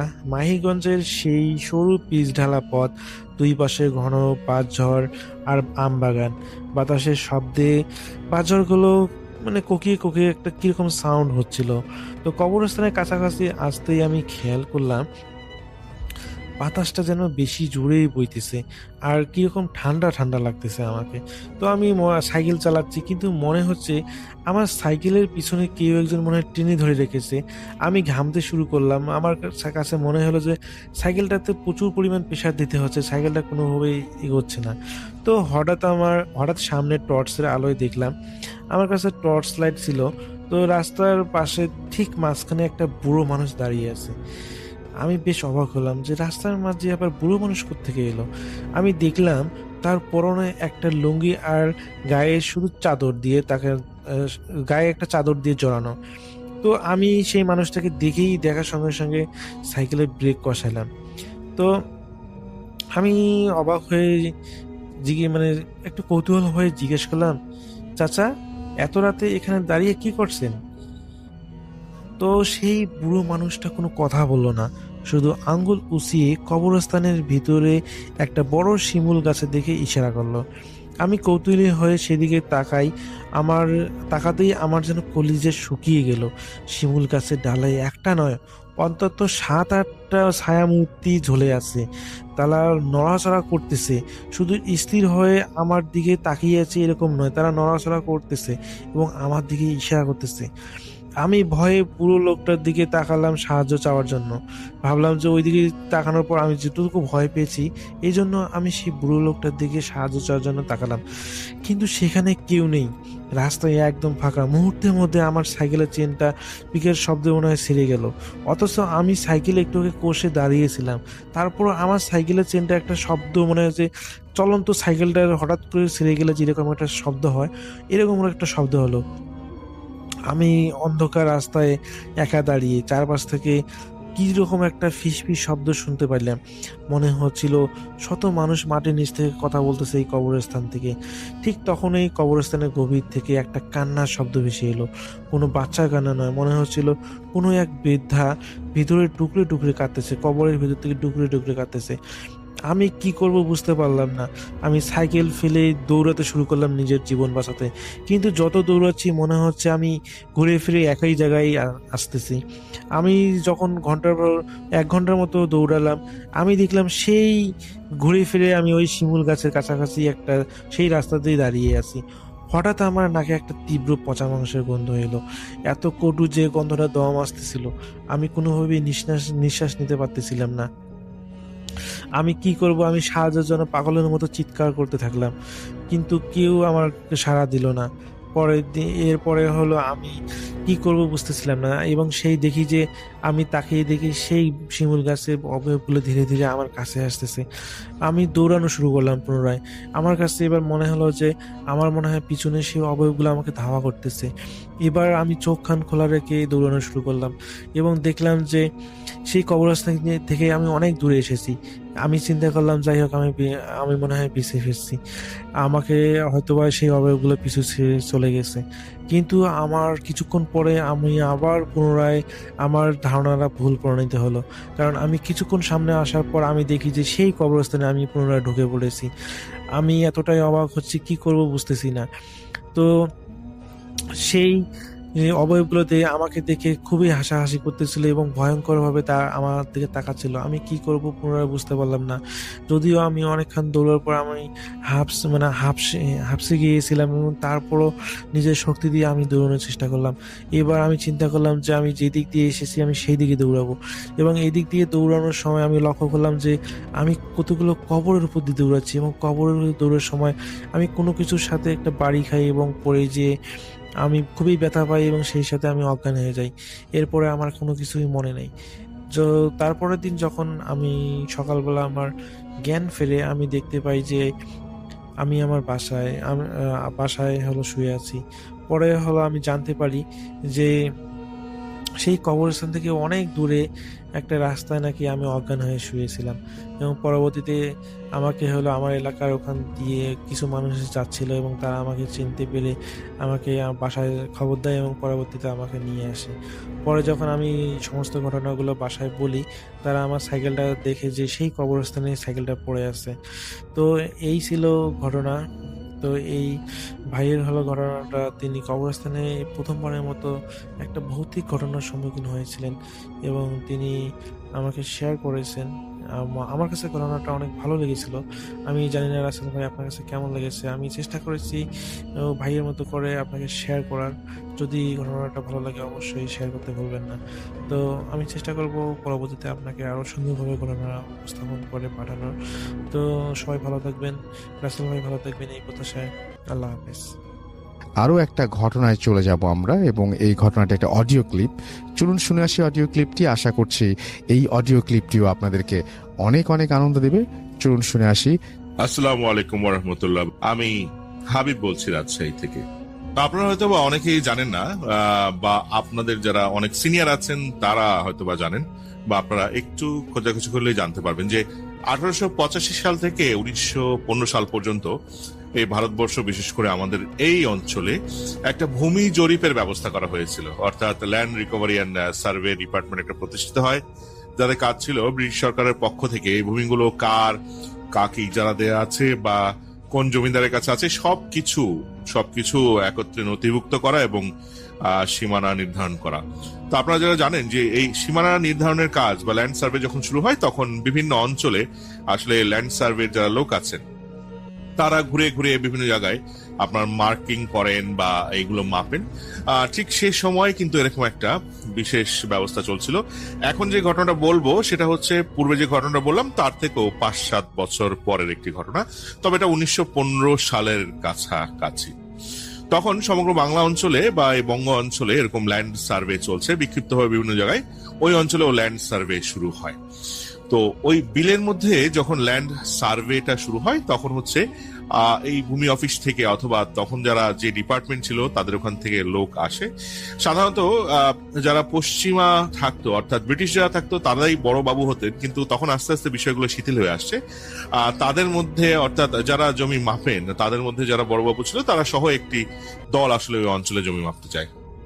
তারা সাধারণত একটি অঞ্চলে 3 থেকে 4 দিন করে অবস্থান করতেন, একটা যে কোনো স্থানে বা খোলা জায়গায় একটা তাঁবু খাটিয়ে তারা তাদের সবকিছু যন্ত্রপাতি সহ সেখানে অবস্থান করতেন, এবং তারা যাদের জমির মালিকানা আছে তারা কাগজ নিয়ে আসতো বা সবকিছু নিয়ে আসতো, সেটা দেখে তারা সীমানা নির্ধারণ বা পিলার টিলার ব্যবস্থা করতেন আর কি। এবং এই সময়গুলো কিন্তু ওই যে আপনারা দেখবেন যে ব্রিটিশ আমলে বিভিন্ন রকম বড় বড় বজ্রপাত রোধ করার জন্য যে বড় বড় পিলারগুলো সেগুলো পোতা হয়েছিল এই সময়কার দিকে। যাই হোক, এরকম সার্ভে চলছে এই বিলের মধ্যে। বড়বাবুরা তার দলবল সহ যখন ওখানে যায় তখন কিন্তু আসলে সময়কালটা হচ্ছে শীতকালের কাছাকাছি, অর্থাৎ প্রায় শুকিয়ে গেছে একেবারে বিল, তেমন কোনো কাদা রাদা নেই। আর যেহেতু বিলের মধ্যে একদম বিস্তীর্ণ খালি অঞ্চল, দূরে দূরে একটা দুটো বাড়ি ঘর আছে, তারা এরকম একটু উঁচু ট্যাক খুঁজতেন যেখানে তারা মানে অবস্থান করতে পারবেন, কারণ রাতে অবস্থান করলে দূরে সবকিছু দেখা যায় ক্লিয়ারলি, এরকম একটা জায়গার প্রয়োজন হয়। তো তারা সেই যে ট্র্যাকটা ছিল, সেই যে উঁচা জায়গা ছিল, ডাইংটা ছিল, সেখানেই তারা একটা তাল গাছ বেষ্টিত অঞ্চল, সেই জায়গাটাতেই তারা তাদের তাঁবু খাটান এবং সেখানে অবস্থান করেন।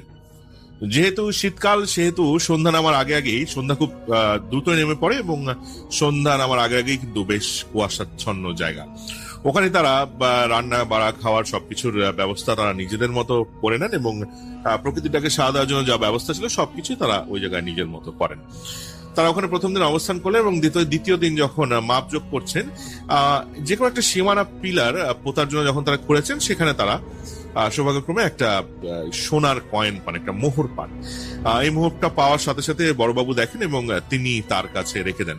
এই বড়বাবু যিনি ছিলেন উনি কিন্তু ভারতের লখনৌ অঞ্চলে ছিলেন। এই কয়েনটা তিনি খুব সযত্নে রাখেন, কারণ তখনও কিন্তু এই সব কয়েনের সোনার মোহর বা স্বর্ণের কয়েনের ভালো চাহিদা ছিল। এটা তিনি তার কাছে রেখে দেন। তো রাতে যখন তারা সব কাজটা ছেড়ে শুয়েছিলেন তাঁবুর মধ্যে, তাদের বারবার কেন যেন মনে হয় যে বাইরে প্রচন্ড বাতাস বইছে। এমনি তারা দেখছেন তাঁবু নড়ছে না, কিন্তু তারা আওয়াজ পাচ্ছেন যে বড় বড় তাল গাছগুলো, এগুলোর পাতাগুলো খুব খসখস শো শো করে আওয়াজ করছে, যেন বাইরে খুব ঝড় বয়ে যাচ্ছে। বিষয়টা তাদের কাছে খুব অবাক লাগে। মাঝরাতের দিকে বড়বাবু তা প্রকৃতির ডাকে সাড়া দেওয়ার জন্য উঠেন। উঠার পর তুমি কুয়াশার মধ্যে ওনার কাছে উনি দেখতে পান যে দূরে যে তাল গাছ আছে, খুব বেশি দূরে না, হয়তো বা 50-60 হাত দূরে, তার কাছে মনে হচ্ছে যে তাল গাছের গোড়ায় কেউ যেন বসে ছিল, কিছু একটা খুঁজছিল। এবং উনি যখন যেতে যে থমকে যান, তাকিয়ে থাকেন, তখন মনে হলো এই আলো আধারির মধ্যে, কুয়াশা আলো আধারি সবকিছুর মধ্যে তার মনে হলো এটা ঘুরে তার দিকে একটা মানুষ আকৃতি তার দিকে তাকালো এবং তাকে দেখা মাত্রই খুব তাড়াহুড়ো করে হুট করে বেয়ে তাল গাছের উপরে একদম উঠে গেল। এটা দেখে তিনি বেশ ভয় পেয়ে যান। তিনি সুস্পষ্টভাবে দেখেছেন যে এটা একটা মানুষের অবয়ব, একটা কাপড় পরা বা শাড়ি পরা একটা অবয়ব আর কি। তাড়াহুড়ো করে একদম তাল গাছের উপরে উঠে গেল। উনি ফেরত আসেন। ফেরত এসে তাদের ওই সময় তেমন টর্চ লাইটের বা ইলেকট্রিক্যাল টর্চ লাইটের ব্যবস্থা ছিল না। বিকল্প পদ্ধতিতে তখন কার্বাইডের ল্যাম্প ছিল, অর্থাৎ একটা কেমিক্যাল দেয়া থাকতো, তার ভিতরে পানি দিলেই সামনে গ্যাস বের হতো, সেটাতে আগুন ধরাতে হতো আর কি। এটা নিয়ে সাথে সবাইকে নিয়ে তারা আবার সেখানে যান, যে দেখেন যে তেমন কিছুই ওখানে নেই। যাই হোক, এই ঘটনাটা বলা বলির পর, সবাই জানার পর সবাই একটু সাবধান হয়ে পড়ে এবং একটু সাবধানে থাকা শুরু করে। একটু কানাঘুষা শুরু হয় দলের বাকি সবার মধ্যে, যেখানে নিশ্চয়ই ভূত আছে বা জিন আছে, এই ধরনের একটা কথার প্রচলন তখন শুরু হয়ে যায়। তার ঠিক 2 দিন পরের কথা, এরকম সন্ধ্যার পরপরই, হয়তো বা 6টা-7টা বাজে, তাদের যেহেতু দিনের কাজ শেষ, অনেকেই কিন্তু সে সময় আপনার গুটি খেলতো।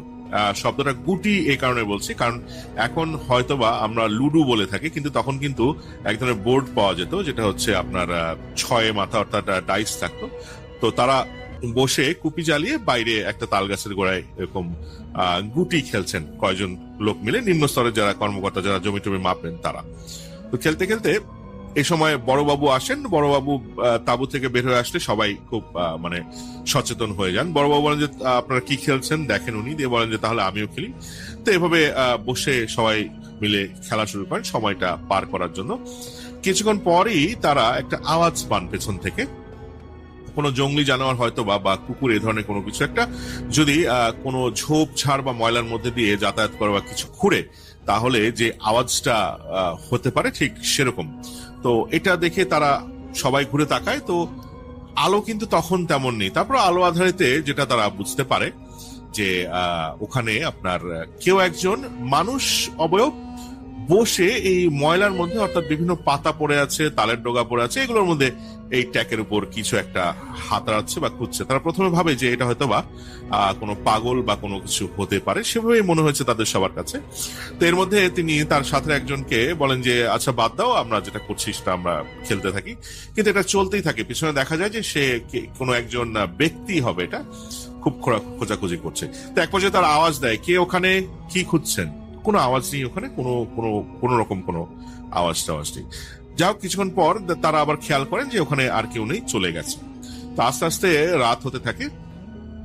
রাত বাড়ার সাথে সাথে লোকজন কমতে থাকে। কিন্তু বড়বাবু বলেন যে না, আমি আরেকটু খেলি। তো বড়বাবুর সাথে আরো একজন ব্যক্তি, দুজনা মিলে ওখানে বসে খেলছেন, আর বাকিরা তাঁবুর দিকে আগিয়ে গেছে এবং তারা রান্না বাড়ার ব্যবস্থা করছে আর কি। তাঁবুটা তাদের অবস্থান থেকে হয়তো বা 20 হাত দূরে। এই অবস্থায় কিছুক্ষণ পর বড়বাবু এবং ওই ভদ্রলোক শুনতে পান যে কান্নার আওয়াজ আসছে, ফুপিয়ে ফুপিয়ে একজন মহিলার চাপা কান্না আসে। তারা ঘুরে তাকায়, দেখছে যে ঠিক যে জায়গায় কিছুক্ষণ আগে একজন ব্যক্তি ওই কিছু খুঁজছিল, ঠিক সে জায়গায় তাল গাছের গোড়ায় কেউ একজন এরকম হাঁটু গেড়ে বসে মুখ নিচু করে খুব কাঁদছে। তো তার মধ্যে বড়বাবু উঠে দাঁড়ায় ওদিকে এগিয়ে যায়, হাতে যে সামনে যে কার্বাইডের ল্যাম্প ছিল, কুপি ছিল, এটা নিয়ে এগিয়ে যায়। মোটামুটি আলো হয়েছে। তো ওখানে যাওয়ার পর দেখেন যে একজন মহিলা, শীর্ণকায় একজন মহিলা, গা একদম কুচকুচে কালো, লাল শাড়ি পরা, ঘুমটা দেওয়া, মাথা নিচু করে, হাতে উপর জড়ো করে খুব কাঁদছে, ফুপি ফুপি কাঁদছে। তো উনি জিজ্ঞেস করেন আপনি কে, কোত্থেকে এসেছেন, কি হয়েছে? তো মহিলা কেঁদেই যাচ্ছে। হঠাৎ করে যেটা হয়, পিছন থেকে তার যে সঙ্গী ছিল, অর্থাৎ যার সাথে খেলছেন, তিনি বলছেন যে স্যার কোথায় গেল, মহিলা কোথায় গেল? স্যার আপনার সামনে কেউ নাই তো? ভদ্রলোক আবার সামনে তাকিয়ে দেখেন, না, উনি দেখতে পাচ্ছেন সামনে একজন বসে কাঁদছে। অর্থাৎ পিছের যে ব্যক্তি আছে একটু দূরে, সে কিন্তু আর দেখছে যে সামনে থেকে গায়েব হয়ে গেছে, কিন্তু এই বড়বাবু কিন্তু ঠিকই দেখতে পাচ্ছেন সামনেই আছে। তো মহিলাকে যখন আবার জিজ্ঞেস করে এই আপনার কি সমস্যা, কে আপনি, তখন মহিলা মাথার ঘুমটাটা নামিয়ে এই 2 হাত সামনে দিয়ে বলে যে আমার সিক্কা দে, আমার পাই দে, আমার পাই নিছিস, আমার পাই দে, আমি আমার বাকি পাই খুঁজে পাচ্ছি না, এখনই দে। চোখগুলা দেখতে পায় একদম কুঠুরির মধ্যে ঢোকা, একদম শূন্য। মহিলা বিবর্ণ একটা কালো রঙের কুচকুচে কালো মহিলা। এটা দেখার পর এই বড়বাবু হচ্ছে প্রচন্ড ভয় পায়, এবং মজার বিষয় হচ্ছে মহিলার হাত দুটোই কাটা, সামনে কবজি নেই, এবং সেখান থেকে মনে হচ্ছে যে আপনার রক্ত ঝরছে। এটা দেখে বড়বাবু সাথে সাথে ওখানে অজ্ঞান হয়ে পড়ে যায়। বড়বাবু যখন অজ্ঞান হয়ে পড়ে যায়, তারপরে সবাই যারা আছে সবাই এসে তাকে ধরাধরি করে তাঁবুতে নিয়ে যায়। যখন সকাল হয়, সকাল হওয়ার পরে দেখা যায় যে বড়বাবু প্রচন্ড অসুস্থ, এবং সে খুব পাগলামি শুরু করে দিয়েছে। সে ঘুম থেকে উঠে, অর্থাৎ একটু সুস্থ হয়ে উঠে হন্তদন্তের মধ্যে সব দিক খুঁজে বেড়াচ্ছে যে আমার সিক্কা কই, আমার পাই কই, আমার সিক্কা কই, আমার মোহর কই। এভাবে সে পাগলের মতো ছুটে বেড়াচ্ছে। সবাই মোটামুটি বিষয়টা বুঝতে পারে যে সমস্যাটা কোথায়। যাই হোক, তারা তাদের ওখানকার যে অভিযান আছে সেটা শেষ করে ওখান থেকে চলে যায়, অপূর্ণ রেখেই তারা শহরে ফেরে। পরবর্তীতে যেটা জানতে পারা যায় যে এই যিনি ছিলেন বড়বাবু, অর্থাৎ লখনৌয়ের যে বড়বাবু ছিলেন, তাকে বিভিন্ন জায়গায় ট্রিটমেন্ট নেওয়ানো হয়, কিন্তু উনি ট্রিটমেন্ট আসলে কোনোভাবেই সেভাবে পান নাই। অবশেষে যে কোনো একটা বড় মাদ্রাসায় একজন আলেমের শরণাপন্ন হন। সে আমলে কিন্তু ভারতবর্ষে বেশ বড় বড় কিছু স্বনামধন্য মাদ্রাসা ছিল যেখানে বড় বড় আলেম থাকতেন। সেখানে যে কোনো এক জায়গায় তাকে নিয়ে যাওয়া হয়, এবং সেই আলেম পরে তার উপর রুকাইয়া করেন। সে বেশ কয়েক মাস প্রচন্ড অসুস্থ ছিল এবং তার স্বাস্থ্য একেবারে শুকিয়ে গিয়েছিল। সে ঠিকমতো খাওয়া দাওয়া করতে পারতো না এবং একই রকম সেই যে রক্ত বমি করার জিনিসটা কিন্তু তার মধ্যে লক্ষণীয় ছিল। পরবর্তী তাকে যখন রুকাইয়া করা হয়, রুকাইয়া করার পরে এখানে যিনি বড় হুজুর ছিলেন উনি কিছু জিন হাজির করেন এবং দেখা যায় যে সেখানে এই যে বড় বাবা আছেন তার উপর একাধিক জিন হাজির হয় এবং তখন আসলে পুরো ঘটনাটা জানতে পারা যায় ক্লিয়ারলি যে কি ঘটনা ঘটেছিল।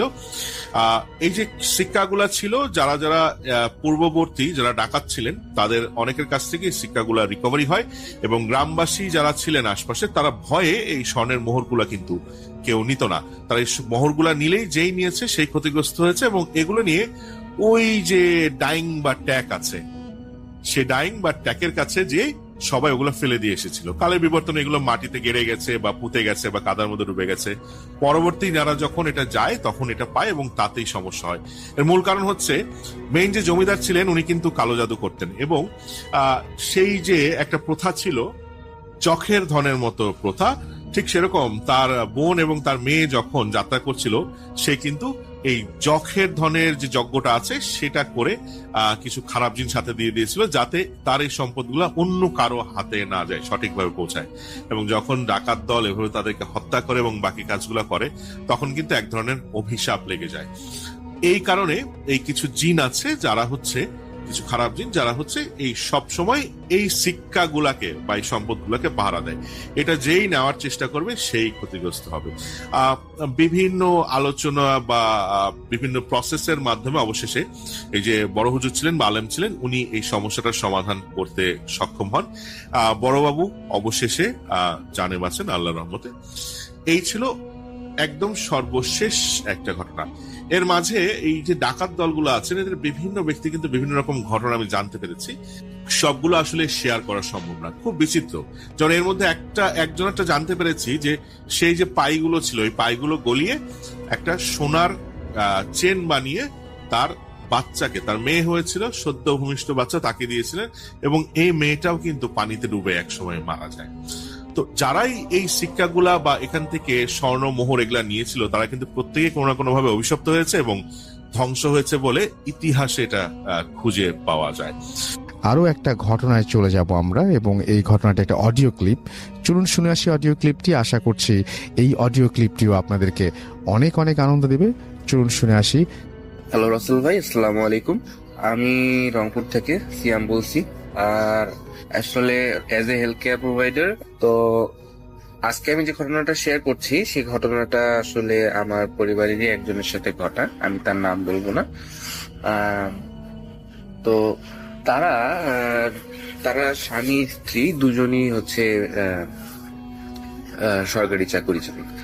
হ্যাঁ, তো তারা একটা জায়গায় বাসা ভাড়া থাকতো, মানে ভাড়া থাকতো বলতে সরকারি কোয়ার্টারেই থাকতো আর কি, কোনো এক জায়গায়। তো সেই সুবাদে আর কি, তো সেই সুবাদে ওখানে যখন তারা থাকতো তখন তাদের আসলে মানে যে বাসাটা মানে যে বিল্ডিংটায় থাকতো সেই বিল্ডিংটার একদম নিচতলায় থাকতো তারা, ফার্স্ট ফ্লোরে, মানে একদম নিচতলায় থাকতো। তো সেই নিচতলায় আসলে তখন আমি অনেকদিন আগের কথা বলছি, তখন আমার বয়স তখন কত হবে, তখন 10 বছর বয়স হবে আমার।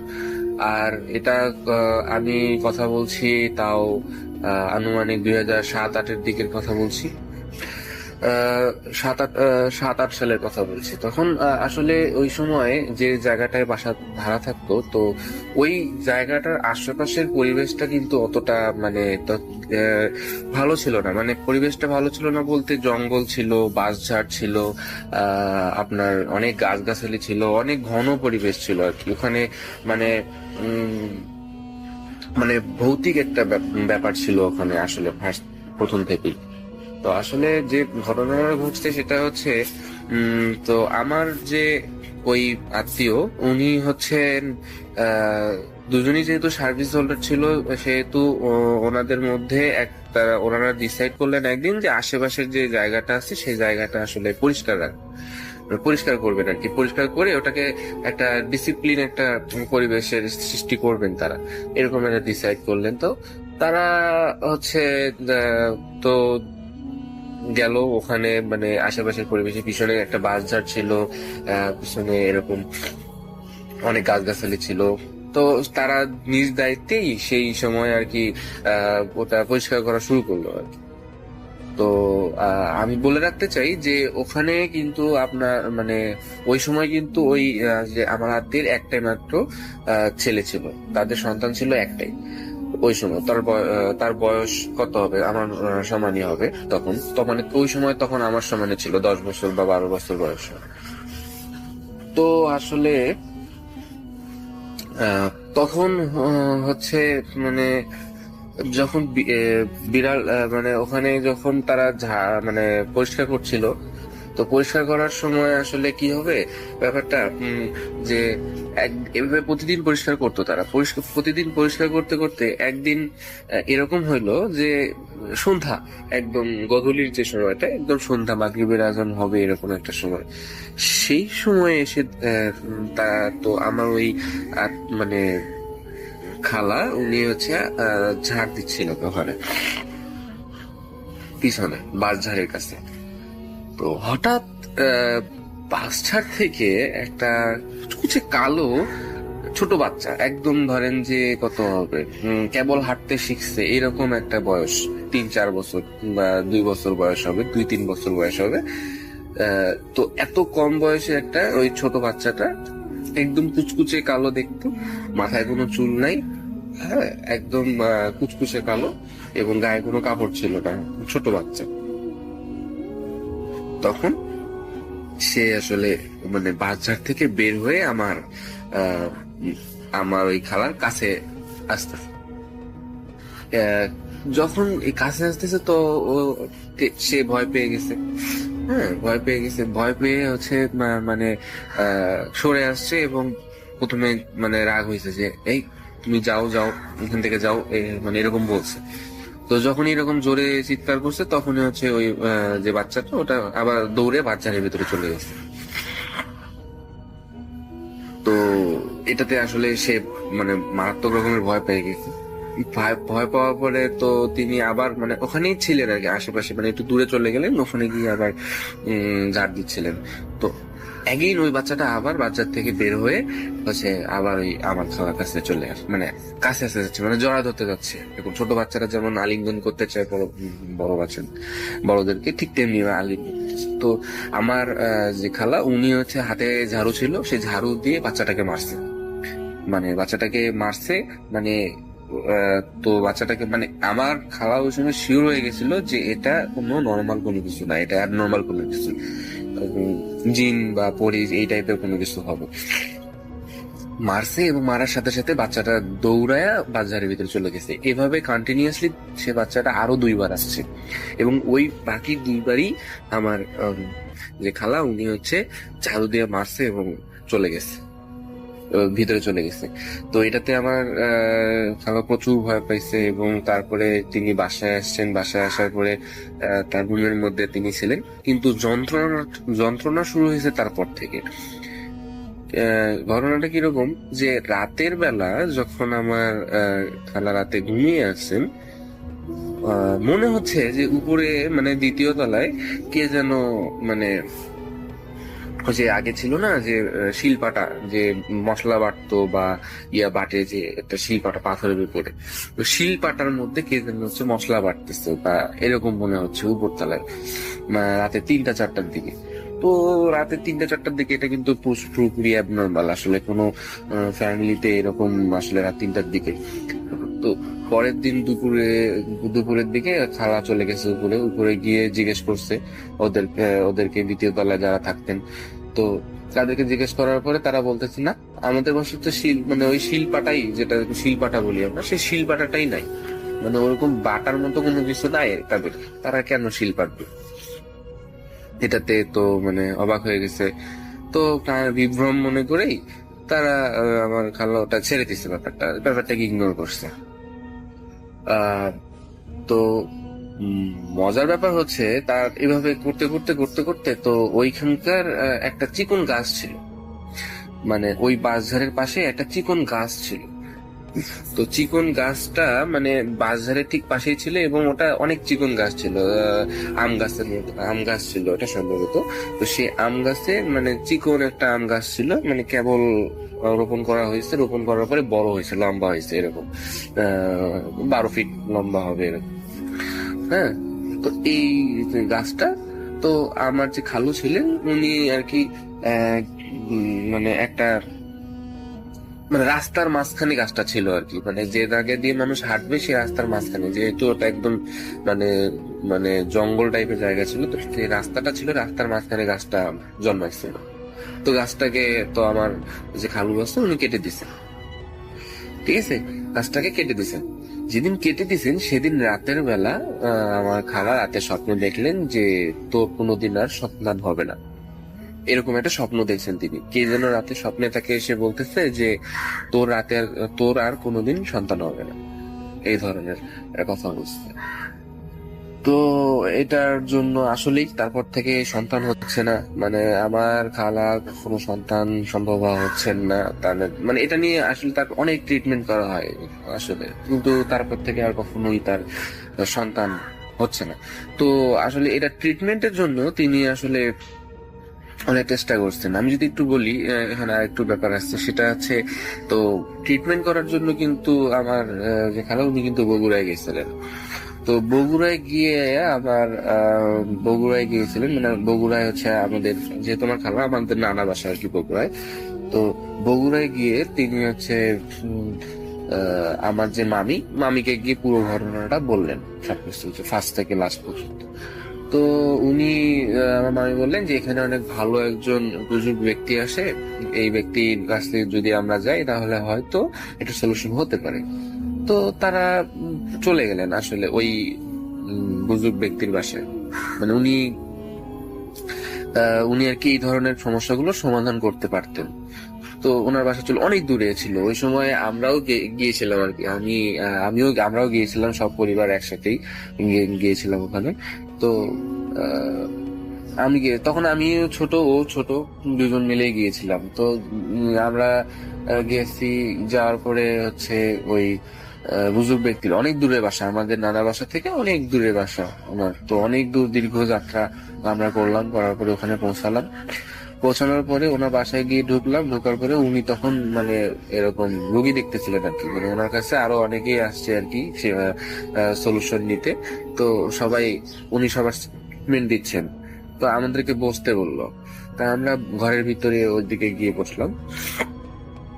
তো আমি যেটা লক্ষ্য করলাম, এটা আমার নিজের চোখে দেখা, আমি যেটা লক্ষ্য করলাম, ওই বাসায় অসংখ্য বিড়াল। আপনি কল্পনা করতে পারবেন না রাসেল ভাই যে ওখানে আসলে কতটা বিড়াল ছিল, আপনার আইডিয়াতেও থাকবে না যে এত বেশি বিড়াল ওখানে ছিল। মিনিমাম আপনার একটা বাসায় মিনিমাম করে 60 থেকে 70টা বিড়াল ছিল। 60 থেকে 70টা অ্যাডাল্ট বিড়াল একটা বাসায় থাকা কিন্তু অ্যাবনর্মাল। এরকম এটা কিন্তু আসলে মানে নর্মাল কোনো মানুষের বাসায় কিন্তু এতগুলো বিড়াল থাকার কথা না। 60 থেকে 70টা বিড়াল তার বাসায় ছিল, এবং ছোট বাচ্চারা যদি হিসাব করি তাহলে আরো বেশি হবে। এই বিড়ালগুলো সবগুলো ছিল সাদা রঙের, সবগুলো বিড়ালই সাদা রঙের ছিল, মানে অন্য কোনো কালারের বিড়াল না, সবগুলোর চেহারা একই রকম, আপনি আলাদা করতে পারবেন না একটা বিড়াল থেকে আলাদা আরেকটা। একবার মিশে গেলে ওই বিড়ালটাকে খুঁজে পাওয়া যাবে না, সব বিড়ালই সাদা। এবং বিড়ালগুলো জাস্ট বাসার এক প্রান্তে একটা ছোট একটা গর্তের মতো আছে, গর্ত বলতে একটা ফুটার মতো আছে, ফুটা দিয়ে ওইদিকে হয়তো বাড়ির পিছনের দিকে যাওয়া যায়, আবার বাড়ির সামনের দিকে একটা ওরকম ফুটার মতো আছে, এই ফুটার দিয়ে রাস্তার এই দিক দিয়ে চলে যাওয়া যায়। মানে বাড়িটা বিশাল লম্বা ছিল, অনেক বড় বাড়ি ছিল। তো বিড়ালগুলো জাস্ট খালি ওই মানে বাড়ির পিছনের দিকে চলে যাচ্ছে, এই বাড়ির ভেতর থেকে ওই ফুটা দিয়ে সবগুলো বিড়াল 60-70টা বিড়াল জাস্ট খালি ওই ফুটা দিয়ে বাইরে চলে যাচ্ছে ওই জঙ্গলের দিকে। আবার একটু পরে আবার জঙ্গল থেকে ফিরে জাস্ট ওই ইয়ার ভিতরে চলে আসতেছে, মানে বাড়ির ভিতরে চলে আসতেছে, এবং বাড়ির সামনে যে ছিদ্রটা ছিল, ফুটাটা ছিল, ওই ফুটাটা দিয়ে চলে যাচ্ছে, রাস্তার দিকে চলে যাচ্ছে, এবং কিছুক্ষণ এসে বাড়ির ভিতরেও থাকতেছে। তো আমি তখন ছোট ছিলাম, আমি বিষয়টা খুব মজা পেয়েছিলাম আমি। তো আমি গিয়ে মানে যখন হচ্ছে বিড়ালগুলো যখন ঢুকতেছিল আর কি বাড়ির পিছনের দিকে এরকম বা জঙ্গলের দিকে যাইতেছিল, তো আমি তাদের মধ্যে থেকে একটা বিড়ালের লেজ ধরছি, একটা বিড়ালের লেজ ধরছি, লেজ ধরে উপরের দিকে তুইছি। এখন যেহেতু মানে আপনি মানে আমি কি বলবো, মানে আসলে এই ওই সময় আমি এতটা ভয় পাইছি ওই বিড়ালের ফেসটা ওই সময় দেখে, মানে বলার মতো না। যে আমার আসলে ওই সময় মনে হচ্ছিল না যে আসলে ওটা বিড়াল বা অন্য কিছু, আমার আসলে মনে হয়নি।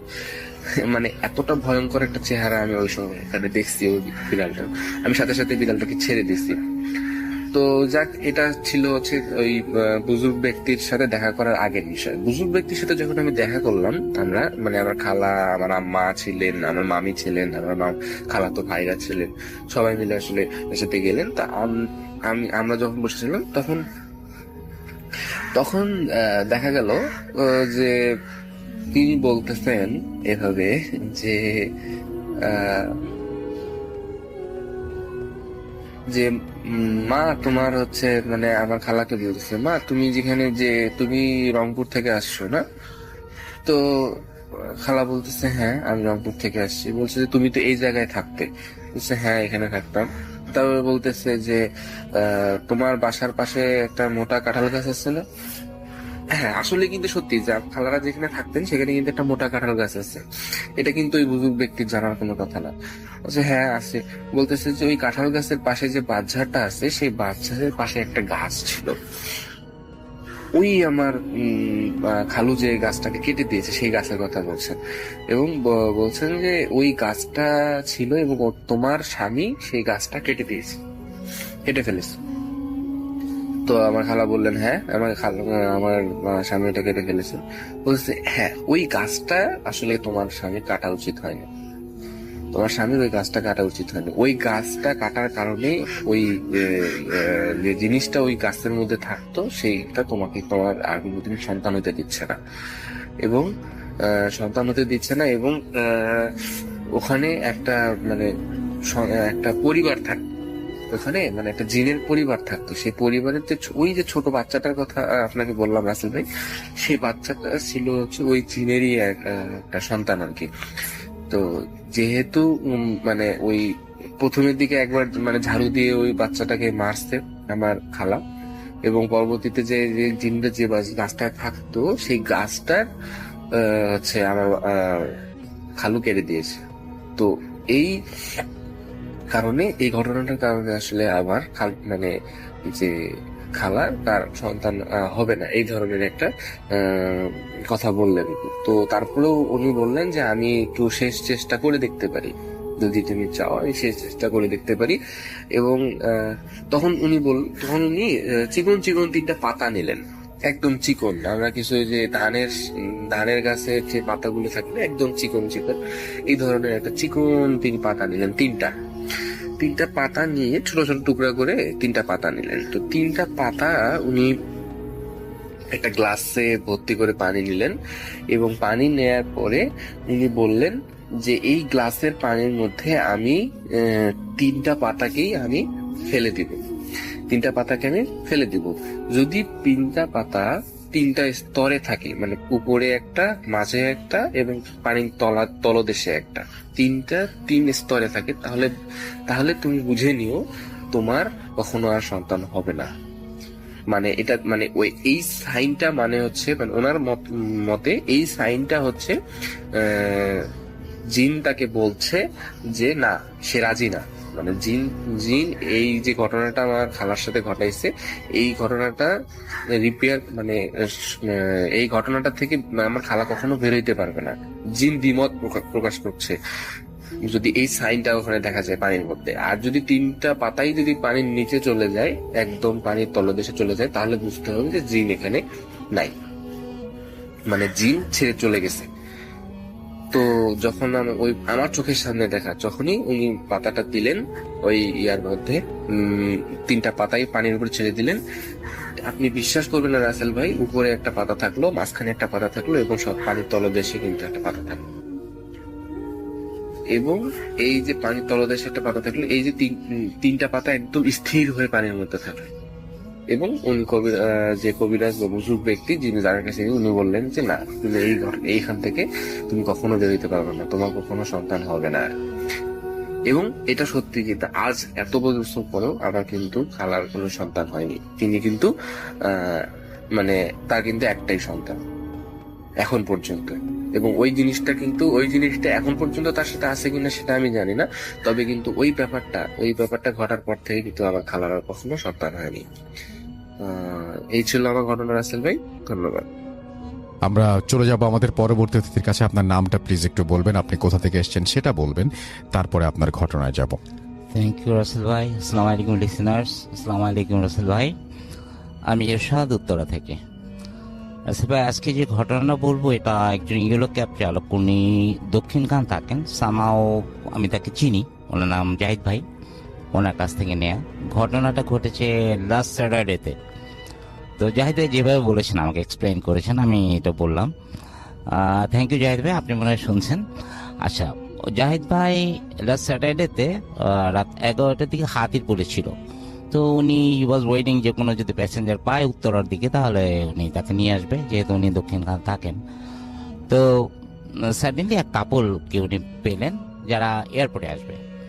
তার মধ্যে যে ভদ্রলোক ছিলেন, হি ওয়াজ বিয়ার্ডেড এবং অ্যাজ পার জাহিদ ভাই যে মানে খুবই হ্যান্ডসাম এবং সুন্দর, এবং তার ওয়াইফ সাথে ছিল, উনি আবায়া পরা, তখন বোরকা পরা আর কি।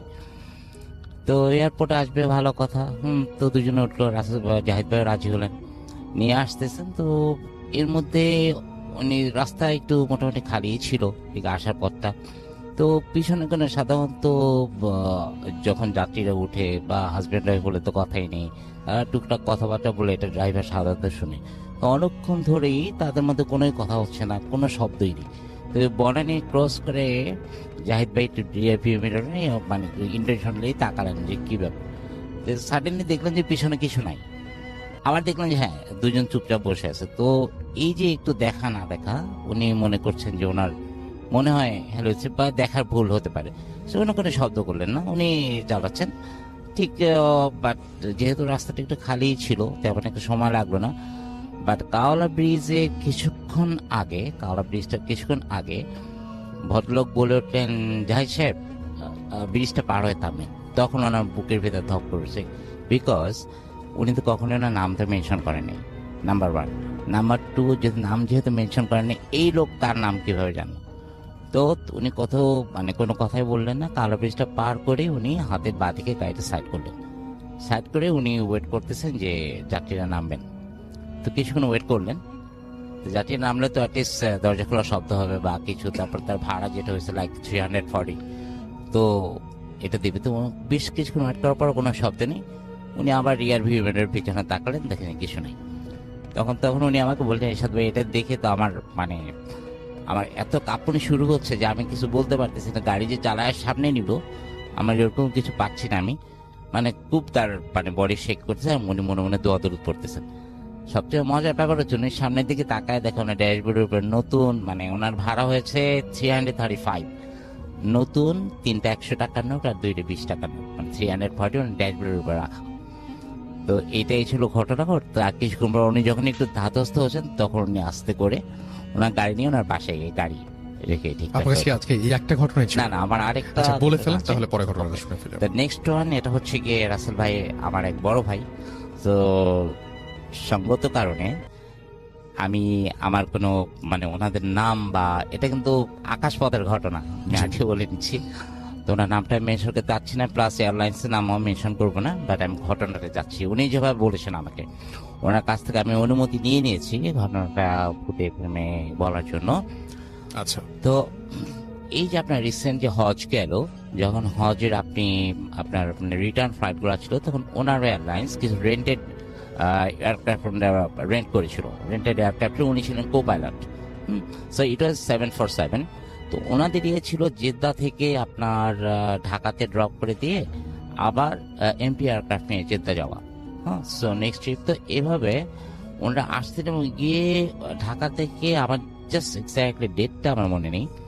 তো উনি বললেন যে আমরা রাত 11টায় টেক অফ করেছি এখান থেকে।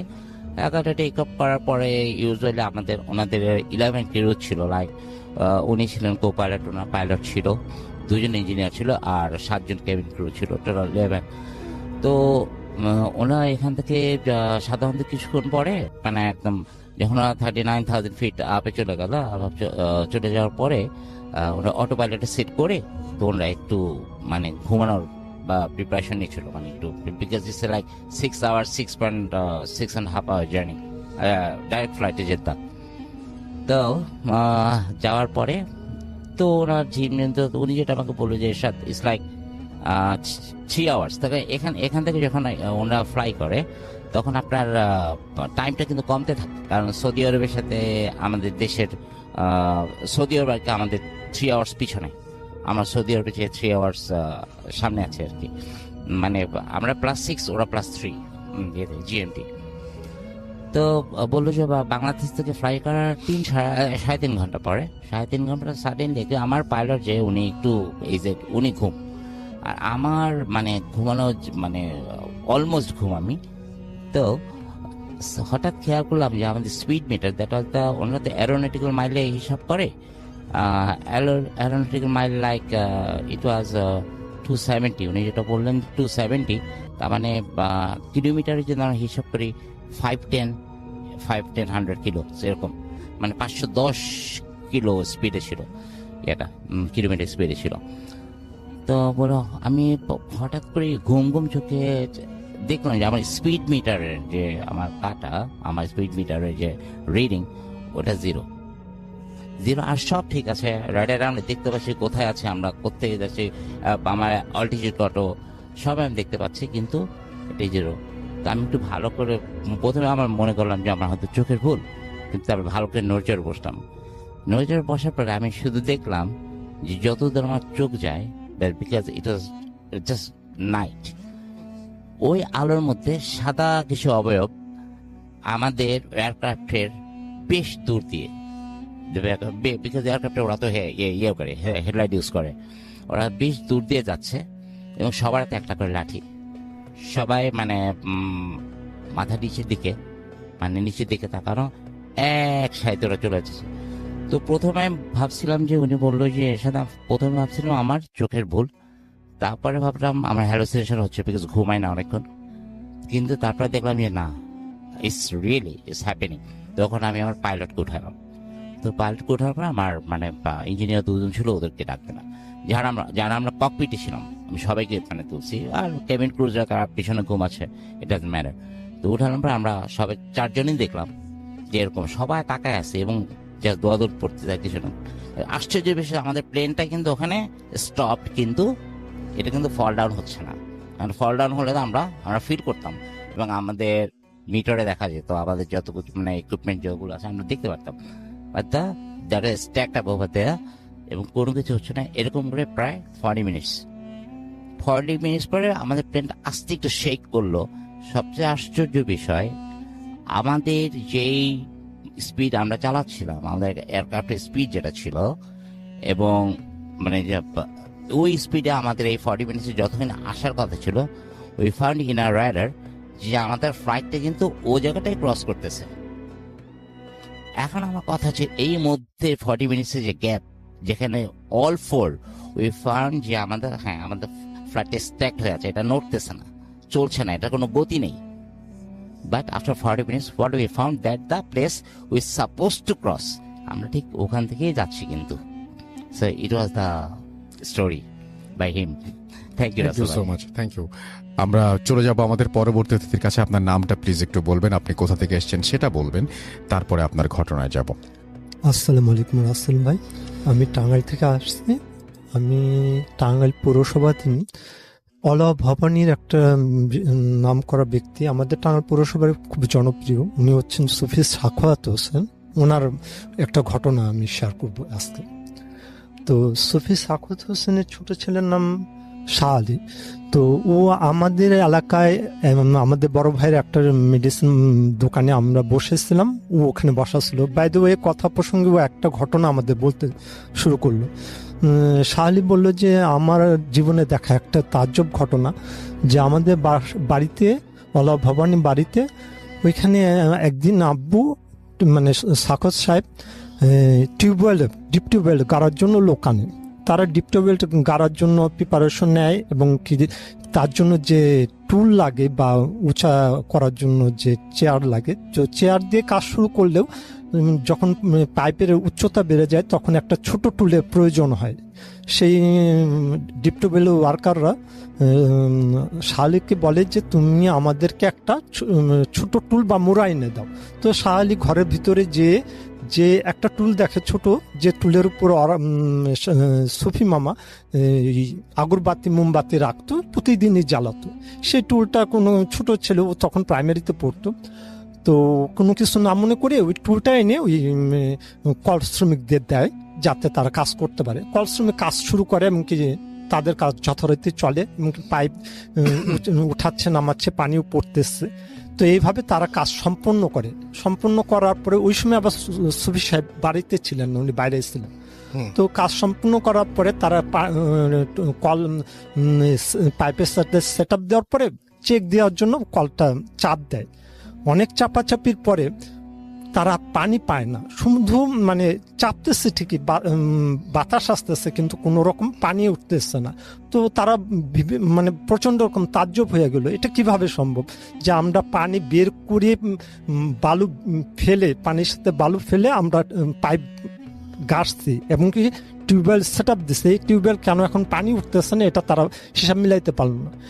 ইন দ্য মিন টাইম সুফি সাহেব বাড়িতে আসছে, আসার পরে সুফি সাহেবকে বলতেছে যে হুজুর আমাদের টিউবওয়েলতে তো পানি উঠতেছে না। তখন সুফি সাহেব বলে পানি না ওঠার কি কারণ? তখন বলে যে আমাদের সাইটে সেট আপের কোনো সমস্যা নাই, এই কারণটাই আমরা বুঝতে পারতেছি না, এটি কারণ কি। তো উনি বললেন যে ঠিক আছে তোমরা একটু ওয়েট করো, আমি একটু ঘর থেকে আসতেছি। মানে উনি ওনার রুমে গেলেন, উনি জাস্ট ওনার জন্য গেলেন। যে কিছুক্ষণ উনি রুমের ভিতর থেকে দৌড় পেরে বের হয়ে আসছে, এই আমার ঘরের আসন মানে আমার টুলটা কোথায়, যে টুলে আমি আগরবাতি মোমবাতি রাখি। তখন আলী বলতেছে আমি তো ওইটা এনে কল শ্রমিকদের দিচ্ছি। তো সে দেখে যে টুলটার উপরে দাঁড়ায় কাজ করছে। তখন সে বলতেছে সর্বনাশ হয়ে গেছে, আমি আমার সাধনার যত পাওয়ার আমি এই মানে এই টুলটা আমার আসন, এই আমার যত সাধনা পাওয়ার তাদেরকে আমি এই টুলের মাধ্যমে আমি কল করি, এই টুল দিয়ে ব্যবহার করি, এই টুল পাড়া দিয়ে ওরা কাজ করতে দেখে এই টুলের যাদের পাওয়ার আছে তারা এই অভিশাপে এই কল থেকে পানি উঠতেছে না, এমনকি উঠবেও না। এটাকে নতুন ভাবে গাড়তে হবে এবং কি তাহলেই উঠবে। তো এই ঘটনা যখন আমি ও আমার বড় ভাই শাহালির কাছ থেকে শুনলাম, তখন আমরা কিউরিওসিটি হলাম যে সুফি সাহেবের কাছ থেকে হয়তো বা এর চেয়ে তো মজাদার আকর্ষণীয় কোনো ঘটনা পাবো। তো একদিন সুফি মামা আসলো ওই দোকানে, বড় ভাইকে বলেই রাখলাম যে ওনাকে আসতে বলেন, আমরা একটু শুনি, মজার হবে। তো উনি একদিন আসলো, আমরা সবাই মিলে আড্ডা মারার পরে ওনাকে আমি জিজ্ঞাসা করলাম যে আচ্ছা মামা, আপনি তো এই জীবনে আমরা জানি আপনি অনেক কিছু করেন, চিকিৎসা করেন, অনেক কবিরাজি করেন, তো আপনার জীবনে চমৎকার কোনো ঘটনা থাকলে বা ভয়ের বা অতিভূতি কোনো ঘটনা থাকলে আমাকে বলেন। তখন সে বলতেছে আমার জীবনে তো অনেক ঘটনায় আসছে, কোন ঘটনা বলি, তবে আমার জীবনে সাধন শুরুর পর্যায়ে একটা ঘটনা তোমাদের বলতেছে যেটা আমার জীবনের মোড় ঘুরিয়ে দিয়েছে, আমার চরম ক্ষতি করে ফেলছে। বললাম যে তাহলে বলেন শুনি। তো আমরা তার কথা শুনতেছিলাম।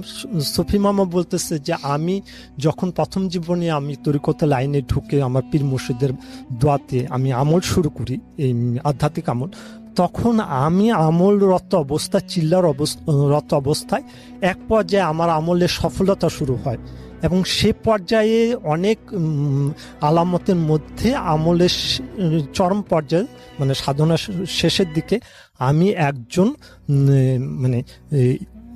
মানে সাদা কাপড় পরিহিত একজন ব্যক্তিকে আমার সামনে হাজির দেখতে পাই। তো তাকে হাজির দেখার পরে আমি তাকে সালাম দিয়ে তার পরিচয় জানতে চাই। তো সে তার পরিচয়, সে একজন জিন, এমনকি সে বয়স্ক। সে পরিচয় দেওয়ার পরে আমি তার কাছ থেকে আবদার করি যে আপনি আমাকে সর্ব অবস্থায় সাহায্য করবেন, আমাকে সুরক্ষা দিবেন। তখন সে জিন বলল যে হ্যাঁ আমি তোমার শর্তে রাজি আছি, কিন্তু আমারও একটা শর্ত আছে। কি শর্ত আছে? তখন সে বললো যে আমি তোমাকে প্রোটেকশন দিব, তোমার বাড়ি বা তোমার আশেপাশে যখন প্রয়োজন হবে আমি সাপের বেশে বা সাপের রূপ নিয়ে আমি তোমাকে প্রোটেকশন দেব।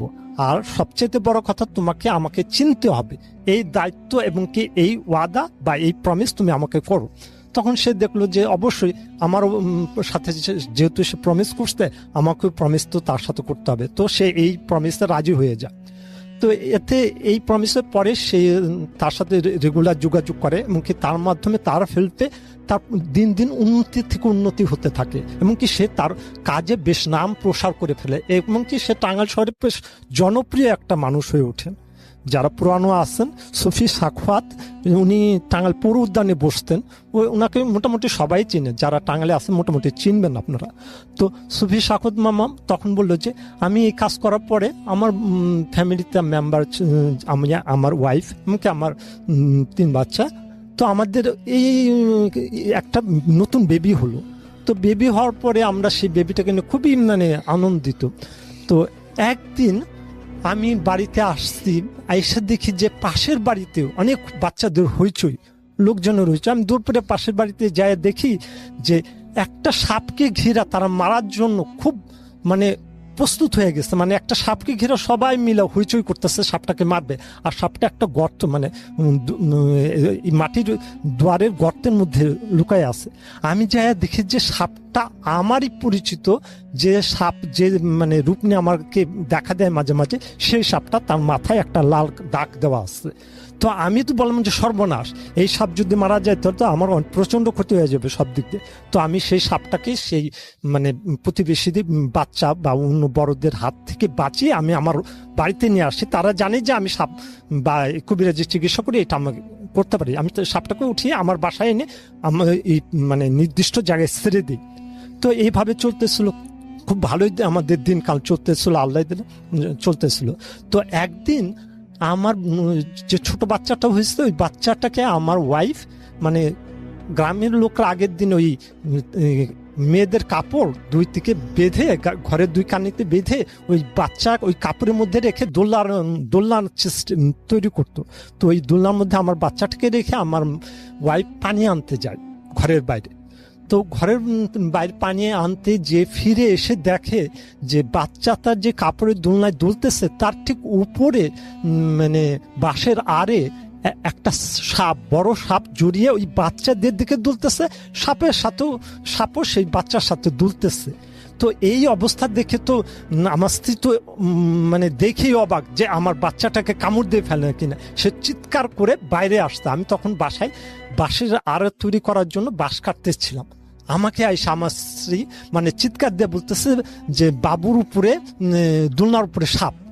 তো আমি ওইখানে যাইয়া দেখি যে সাপটা সত্যি দুলতেছে, কিন্তু সাপের যে মানে মুখের বরাবর যে লাল দাগটা সেটা আমি দেখতে পারি না। তো আমার কথা হলো যে আমার বাচ্চার এমন ভাবে দুলতেছে যে আমি ভয়ে আমার হাতে যে বাঁশ কাটার যে ধারালো দাঁড়টা ছিল, সেই দাঁড়টা দিয়ে বাচ্চাকে বাঁচানোর জন্য আমি সাপটাকে কোপ মারি। একটা কোপ মারাতে সাপ 2 খণ্ড হয়ে 2 পাশে পড়ে যায়। মাটিতেও পড়া শেষ সাপটা ধোঁয়া মেলে উধাও হয়ে যায়। ঠিক তখনই আমি বুঝতে পারলাম যে আমি আমার জীবনের সবচাইতে বড় ভুলটা করছি। আমি আমার নিয়ামত, মানে আমার সাধনার সর্বোচ্চ শক্তিকে আমি নিজে হাতে ধ্বংস করে ফেলছি। সাথে সাথেই আমি পাশে দেখে আমার স্ত্রী অজ্ঞান হয়ে পড়ে গেছে। বাচ্চা তো বাচ্চার মতোই আছে। তো এই অবস্থায় আমার স্ত্রীকে জাগিয়ে কোনোভাবে পরিবেশ সামাল দিয়ে আমি আমার পীর সাহেবের কাছে যাই, এটা হলো গাজীপুরে। তো দরবার শরীফে যাওয়ার পরে আমি আমার সে তার পীর সাহেবকে জানাই যে এরকম কথা, যে হুজুর আমার তো এত বড় অন্যায় হয়ে গেছে, আমি এখন কি করব। তখন পীর সাহেব কিছুক্ষণ চোখ বন্ধ করে থেকে বলে যে তুমি তোমার জীবনে সবচেয়ে বড় ভুল করছো, এটা প্রায়শ্চিত্ত তোমাকে করতেই হবে। তখন সে বললে এটা কিভাবে হবে, কেমন হবে, আমাকে এই মধ্যে করণীয় কি। তখন সে বলতেছে যে আপনি তোমার একটা কাজ করতে হবে, তোমাকে আর একটা চিল্লা দিতে হবে। যে চিল্লা দিয়ে তুমি তাকে আনছিলে, সে চিল্লা দিয়ে তার সঙ্গীদের তোমাকে হাজির করতে হবে এবং তাদের সাথে কন্ট্যাক্ট করতে হবে। ঠিক সে বলল যে তারপরে কি আমার সমস্যার সমাধান হয়ে বললো যাবে হুজুর। তখন তার পীর সাহেব বললো যে না, এই সমস্যার সমাধান হয়তোবা এটার সমাধান বললাম, তুমি এটা যদি সফল হবে এই চিল্লা, তাহলে তুমি বেঁচে যাবা, কিন্তু তোমার ওয়াইফ আর তোমার বাচ্চারা বাঁচানো কঠিন হবে। তো এই অবস্থার পরে সে চলে আসে, সে চিল্লা শুরু করে। তার কথা হলো রাত্রিবেলা তাকে একটা ঘরে থাকতে হবে, সে চিল্লা শুরু করে। ঠিক এই চিল্লারত অবস্থায় একদিন তার পাশের ঘর থেকে তার ওয়াইফ, সে যে ঘরে চিল্লা দেয় সে ঘরে তো কেউ যাবে না, তো পাশের ঘর থেকে ওয়াইফের চিৎকার শুনে চিৎকার শুনে সে চিল্লারত অবস্থা থেকে ছুটে এসে বেরিয়ে এসে দেখে যে তার ওয়াইফ পড়ে আছে, তার মাটির উপরে যে বিছানা তৈরি করা হয় ওতে পড়ে আছে, আর তার ওয়াইফের পায়ের দিক থেকে একটা সাপ বেরিয়ে চলে যাচ্ছে। এটা দেখার পরে সে দেখে যে তার ওয়াইফের পায়ে সাপের কামড়। তো ওই অবস্থায় দেখে সে তার ওয়াইফ মৃত অবস্থায় সে তার ওয়াইফকে পায়।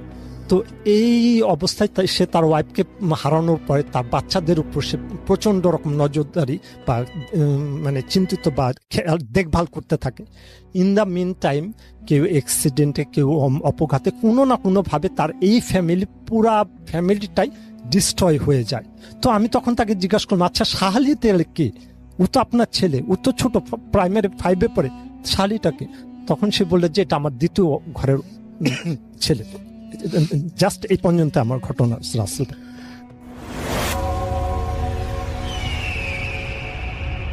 হ্যালো লিসেনার্স, আশা করি ঘটনাগুলো আপনাদের ভালো লেগেছে। আমি চেষ্টা করেছি বাছাই করে ঘটনাগুলো আপনাদের মাঝে শেয়ার করার। আমি প্রতিদিনই ঘটনাগুলো বাছাই করে আপনাদের মাঝে একটি করে এপিসোড শেয়ার করার চেষ্টা করি। যদি আমার ঘটনাগুলো একটু ভালো লাগে তাহলে অবশ্যই এই চ্যানেলটি সাবস্ক্রাইব করবেন।